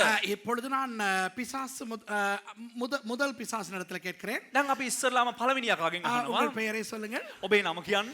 நான் தான் மாரி. මම තමයි ඇවිල්ලා මාරි. நன்றி. இன்று நீங்கள் வந்திருக்கிறீர்கள். மாரி மாரி, நீங்கள் எங்க இருந்து வந்திருக்கிறீர்கள்? මාරි මාරි ඔයා කොහේ ඉඳලාද එන්නේ? புளிய மரத்துல இருந்து வந்திருக்கிறேன். සියඹලා ගහේ ඉඳලා ඇවිල්ලා ඉන්නේ. அப்படியே சொல்லுங்கள், நீங்கள் எப்பொழுது வந்தீர்கள்? එහෙම කියන්න දැන් ඔයා ආයි කොහේ ඉඳලාද එන්නේ? இயேசு இன்டர்வியூ எடுத்தாரா? යේසුස් වහන්සේ සම්මුඛ සාකච්ඡා පැවැත්වුවද? ஒரே வார்த்தை, එක වචනයයි. போ. ඵලයන්. You know, when Mary Magdalene was brought with 7 demons, Did Jesus interview the demons? No. Get up. Hello. ஒரு ஆளுக்கு பேய் பிடிச்சிருந்தா එක මිනිස්සෙකුට ඇවිල්ලා යකෙක් වෙලා හිටියා නම් அதுக்கு எத்தனை பேய் இருந்தா நமக்கு என்ன? ඇතුලේ යක්කු ගියක් හිටියත් අපිට මොකෝ? அது அது அது தமிழ் பேயா இருந்தா என்ன, சிங்கள பேயா இருந்தா என்ன, வெள்ளக்கார பேயா இருந்தா நமக்கு என்ன? දෙමළ යකෙක් ඒවා මේ සිංහල යකෙක් ඒවා සුදු යකෙක් ඒවා අපිට මොකෝ? Huh? So what is the matter? I mean, who cares if there is one demon or many? Who cares if it is a Tamil demon or a Sinhalese demon or a American demon? American demon. பேய் போகணும். லேகியோன். යකා යන්න ඕන ලෙගියොන්. இயேசு கேட்டார், எத்தனை பேரடி, உன் பேர் என்னடின்னு கேட்டார் இயேசு. இயேசு கேட்டார், உன் பேர் என்ன? යේසුස් වහන්සේ ඇහුවා උන්වේ නම මොකක්ද කියලා. லேகியோன். ලෙගියොන්. லேகியோன் என்றால் ஆயிரக்கணக்கான. ලෙගියොන් කියලා කියන්නේ දහස් ගණන්. பேதுரு லாக் புக்க கொண்டா. පේතෘස් වරෙන් නෝට්බුක් එක අරන් වරෙන්. எழுதிக்கோ, எங்க ஒரு ஆளா பேர் சொல்லிட்டு இருந்தாரா? මේ එක එකගේ නම් කියපන්. එහෙම නම් කියාගෙන හිටියද යක්කු ඇහෙනු. எங்க இருந்து வந்தீங்கன்னு கேட்டாரா? කොහේ ඉඳලා ආවේ කියලා ඇහුවද? இல்ல அதான் கேட்டுச்சு. ඒ කියන්නේ ඒක ඇහුවා, ඒකී ඇහුවා. ඒක ඇහුවා යකා. நாங்கள் இந்த பன்றிக்குள்ள போகலாமா? අපි මේ ඌරෝ ගාවට යන්න පුළුවන්ද? அது வேறு காரணம், அது இப்ப வேண்டாம். ඒක වෙන කතාවක්. දැන් ඒක එපා. இயேசு சொல்றாரு, எங்க போனா நமக்கு என்ன? යේසුස් වහන්සේ කිව්වා උඹලා කොහේ ගියත් අපිට මොකෝ? சரி போ அப்படின்ட்டு. හරි උඹ ඵලයන් කියලා කිව්වා. அன்பானவர்களே, இயேசு அந்த பிசாசுகளை வைத்து மாரடித்துக் கொண்டிருக்கவில்லை. යේසුස් වහන්සේ ඇවිල්ලා අර යක්කුව තියාගෙන ඇවිල්ලා නිකන් මේ වෙලාව விளாட்டாக நீடியன. Jesus did not spend time with the demons, just cast them out. Pavul இப்படிதான் போய்கிட்டு இருக்கிறார் ரோட்ல. පාවුල් තුමා මෙන්න මෙහෙම තමයි ගමන් කරන් හිටියේ පාරේ. பேய் பிடிச்சவ வந்து ஆடிக்கிட்டு பின்னாலே வர்றான். මේ යක්කුව හෙච්චෙන් ඇවිල්ලා නටාගෙන පිටිපස්සෙන් ආව පාවුල් තුමා පස්සෙන්. ஓ, இவரெல்லாம் பெரிய ஊழியக்காரர். ඔහො ඔයා තමයි ඇවිල්ලා ලොකු සේවකයා. ஓ, இவர்கள் தேவனுடைய ඕ ஊழியக்காரர்கள். මේ අය ඇවිල්ලා දෙවියන් වහන්සේගේ දාසයෝ. நம்மால் பின்னால ஒரு பேய் பிடிச்சவ இப்படி கத்திட்டு வரணும். අපේ අපේ අපේ එක්කන පස්සේ ඇවිල්ලා මෙහෙම යකෙක් කෑ ගහගෙන එන්න ඕන. உடனே Facebook லைவ் எடுத்து அடிப்பானுங்க. இந்த பாரு பேய் என்னைய එක பத்தி පාටම ඇවිල්ලා Facebook live එක අරගෙන ගහය වෙලා මේ බලපන් යක කියන මම පස්සෙන්. செல்ஃபி எடுத்து ஸ்டேட்டஸ் அப்லோட் பண்ணுவாங்க. සෙල්ෆි අරගෙන එහෙම ස්ටේටස් දායි අප්ලෝඩ් කරයි. கர்த்தருடைய நாமத்துக்கு ஸ்தோத்திரம். ස්වාමින් වහන්සේගේ නාමයට ස්තුති වේවා. பிசாசு கூட எனக்குள்ள இருக்கிற அபிஷேகத்தை அங்கீகரிக்கிறது. அல்லேலூயா. යකා වුණත් මගේ තුල තිබෙනා වූ ආලේපය ඇවිල්ලා අභිෂේක ආලේපය ඇවිල්ලා පිළිගත්තානේ. பவுல் என்ன செய்தார்? පාවුල් තුමා මොනවද කරේ? நின்றாரு, හිටගත්තා, திரும்பினாரு. හැරුණා. பிசாசே உன்னை விட்டு போ. ඒ යකා ඵලයන් යන්න. அது மாட்டேன் அப்படின்ச்சா. මේ මම යන්නේ කිව්වද? நம்ம பண்ற கூத்துனால தான் பிசாசும் நமக்கு ஃபிலிம் காட்டுது. අපි නටන පිස්සු නිසා තමයි නටන පිස්සු නිසා තමයි යකත් අපිට චිත්‍රපටි පෙන්වන්නේ. பிசாசே போறியா? යකා ඔබ යනවද? ஏன் போறியான்னு ඇයි கேக்குது. යනවද කියලා අහන්නේ. அப்ப அது என்ன சொல்லும்? එන මොනවද කියන්න ඕන? மாட்டேன். ඒක එතකොට මොනවද උත්තරේ යන්නේ නෑ. அப்புறம் நம்ம சொல்லுவோம், இல்ல போய்தான் ஆகணும். එතකොට අපි කියනවා නෑ යන්න තමයි ඕන ඔබ කියලා. முடியாது. මේ යන්න බෑ. ஏன் முடியாது? ඇයි යන්න බැරි? Why do you have to contend with the devil when the devil is a defeated foe? பிசாசு යකා. தோல்வி அடைந்தவன். ඒ යකා පරාජය ලැබු කෙනෙක්. பிசாசின் சேனைகள் தோல்வி அடைந்தவன். යකාගේ සේනාවන් පරාජය වෙලා සිටින්නේ. இயேசுவின் ரத்தம் தெளிக்கப்பட்ட ஜனங்கள் நீங்கள். යේසුස් වහන්සේගේ ලේ ඉසිනු ලැබූ ජනතාව ඔබලා. புரியுதா உங்களுக்கு? තේරුණාද ඔබලාට? உங்களுக்கு வல்லமை இருக்கிறது. ඔබලාට බලය තිබෙනවා. இந்த வீடியோல பார்க்கிற உங்களுக்கு வல்லமை இருக்கிறது. මේ වීඩියෝ බලන ඔබලාට බලය තිබෙනවා. வணங்குதா உங்களுக்கு? තේරුණාද ඔබලාට? ஏன்? ඇයි? உங்களுக்குள்ளே இயேசு. ඔබ තුල යේසුස් වහන්සේ. உங்கள் மேலே இயேசுவின் தெளிக்கப்பட்ட ரத்தம். ඔබ මත යේසුස් වහන්සේගේ ඉසිනු ලැබූ ලේ. You have Jesus. You have the blood of Jesus on you. You have power. உங்களுக்குள்ளே வல்லமை இருக்கு. ඔබ තුල බලය තිබෙනවා. வழங்குதா உங்களுக்கு? තේරුණාද ඔබලාට? ஆகவே இயேசுவின் ரத்தம் தெளிக்கப்பட்ட நீங்கள் வல்லமையான ஜனங்கள். ඒ නිසා යේසුස් වහන්සේගේ ලේ ඉසිනු ලැබූ ඔබ සියලු දෙනාම බලවත් වූ ජනතාව. பயப்பட வேண்டாம். බය වෙන්න එපා. பிசாசுக்கு பயப்பட வேண்டாம். යකාට බය වෙන්න එපා. பிசாசு தான் உங்களை பார்த்து பயப்பட. යකා තමයි අපිව ඔබවලා ඔබලා බය වෙන්න ඕන. Don't be afraid to the devil. The devil needs to be afraid of you. Okay? சர்வ வல்லவர் நம்மோடு இருக்கிறார். සර්ව බලධාරී දෙවියන් වහන්සේ අපිත් සමග සිටිනවා. பாருங்கள், நம்மோடு இந்த திரித்துவ தேவன் எப்படி செயல்படுகிறார் என்று அழகாக பேதுரு காட்டுகிறாரா இல்லையா? දැන් බලන්න පේතෘස් තුමා කෙතරම් ලස්සනටද ත්‍රිත්වයේ දෙවියන් වහන්සේ අපිත් සමග සිටිනවා කියලා මෙතනින් පෙන්눔 කරන්නේ. How beautifully does Peter portray the presence of the triune God in our lives. அவர் சொல்லுகிறார், பிதாவாகிய தேவனுடைய முன்னறிவின்படியே. ඔව් කියනවා ඇවිල්ලා පිය වූ දෙවියන් වහන්සේගේ පෙරදැනගැන්මේ. So Peter beautifully says, through the foreknowledge of the Father God. ஆவியானவரின் பரிசுத்தமாக்குதலினாலே கீழ்ப்படிதலுக்கும். ආත්මයාණන් වහන්සේගේ පිරිසුදු කිරීමෙන් කීකරු වීමටත්. Through the sanctification of the Holy Spirit to which we need to obey. இயேசு கிறிஸ்துவினுடைய ரத்தம் தெளிக்கப்படுதலுக்கும். Wow. යේසුස් ක්‍රිස්තුස් වහන්සේගේ ලේ ඉසිනු ලැබීමටත්. To the sprinkling. To the sprinkling of the blood of Jesus. தெரிந்து கொள்ளப்பட்ட பரதேசிகளுக்கு எழுதுகிறதாவது. තෝරා ගනු ලැබුවන්ට ලියා එවන වගනම්. You are elected. And to you he writes, wow. கிருபையும் சமாதானமும் உங்களுக்கு பெருக கடவுது. අනුග්‍රහයත් සමාදානයත් නුඹලාට වැඩි වේවා. கிருபை சமாதானத்தை பற்றி முன்பு நான் உங்களுக்கு சொல்லி கொடுத்திருக்கேன். අනුග්‍රහයත් සමාදානයත් ගැන ඔබලාට මම කලින් කියලා දීලා තිබෙනවා. Let grace and peace be unto you, Peter says, and I have already explained about grace and peace earlier on in one of my messages. அப்போ திரித்துவ தேவன் நம்மோடு இருக்கிறாரா? එහෙනම් ත්‍රිත්වයේ දෙවියන් වහන්සේ අපිත් සමග සිටිනවද? எவ்வளவு முக்கியமானவர்கள் என்று பார்த்தீர்களா நீங்க? කෙතරම් අපි වැදගත් අයද කියලා බැලුවා නේද? You see how important are you for God? பிதா உங்களை தெரிவு செய்திருக்கிறார். පියාණන් වහන්සේ ඔබලව තෝරාගෙන තිබෙනවා. The Father has chosen you through his foreknowledge. அவருடைய முன்னறிவின்படி. උන්වහන්සේගේ පෙර දැනගැනීමේ ප්‍රකාරයට. பரிசுத்த ஆவியானவர் உங்களை சுத்திகரித்துக் கொண்டே இருக்கிறார். සුදාත්මයාණන් වහන්සේ ඔබලව පවිත්‍ර කරගෙන සිටිනවා. The Holy Spirit is sanctifying you moment by moment. இயேசு கிறிஸ்துவின் இரத்தம் உங்கள் மேல் தெளிக்கப்பட்டிருக்கிறது. ක්‍රිස්තුස් වහන්සේගේ ලේ ඔබ මත ඉසිනු ලබා The තිබෙනවා. blood of Jesus is sprinkled upon you. மறுபடி இப்ப எல்லாம் சொல்லுங்க. வீடியோல உள்ளவங்களும் சொல்லுங்க. නැවත වතාවක් සියලු දෙනාම කියන්න. වීඩියෝ එක බලන අයත් කියන්න. நான் මම பிதாவினால் දෙමළෙන් කියලෙමු. நான் பிதாவினால் நான் பிதாவினால் தெரிந்து கொள்ளப்பட்டிருக்கிறேன். தெரிந்து கொள்ளப்பட்டு இருக்கிறேன். මම මම පියාණන් වහන්සේ විසින් පියාණන් වහන්සේ විසින් තෝරා ගනු ලැබුවෙමි.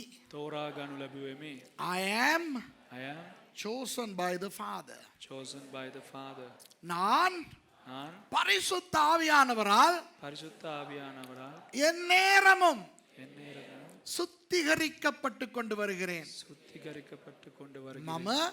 මම නිරතුරේම නිරතුරුවම ශුද්ධාත්මයානෝ විසින් සුදාත්මයාණෝ විසින් පවිත්‍ර කරනු ලබමින් සිටිමි. පවිත්‍ර පවිත්‍ර කරනු කරනු ලබමින් ලබමින් සිටිමි. සිටිමි. I am I am sanctified sanctified by the Holy Spirit by the Holy Spirit every moment. every moment. நான் நான் இயேசு கிறிஸ்துவின் இயேசு கிறிஸ்துவின் ரத்தம் தெளிக்கப்பட்டிருக்கிறேன். ரத்தம் தெளிக்கப்பட்டு இருக்கிறேன். මම මම යේසුස් වහන්සේගේ යේසුස් වහන්සේගේ රුධිරය රුධිරය මා මත මා මත ඉහ තිබේ. ඉහ තිබේ. The blood of Jesus Christ The blood of Jesus Christ has been sprinkled has been sprinkled upon me. upon me. நான் நாம் திரியேக தேவனுக்கு திரியேக தேவனுக்கு முக்கியமான பிள்ளை. මුඛ්‍යමාන පිල්ලයි. මම මම ත්‍රිත්ව දෙවියන් වහන්සේට ත්‍රිත්ව දෙවියන් වහන්සේට වැදගත් වැදගත් දරුවෙක්. දරුවෙක්. I am I am a child a child who is extremely important who is extremely important to the triune God. to the triune God. Amen. Amen. Amen. Amen. நேரடியாய் நிகழ்ச்சியை பார்த்தவர்களை அடுத்த வாரம் சந்திப்போம். கர்த்தர் உங்களை ஆசீர்வதிப்பாராக. සජීව වැඩසටහන නරඹුව අය අපි ඊළඟ සතිය හම්බෙමු. ස්වාමීන් වහන්සේ ඔබට ආශිර්වාද කරයි. Okay, offline යන්න.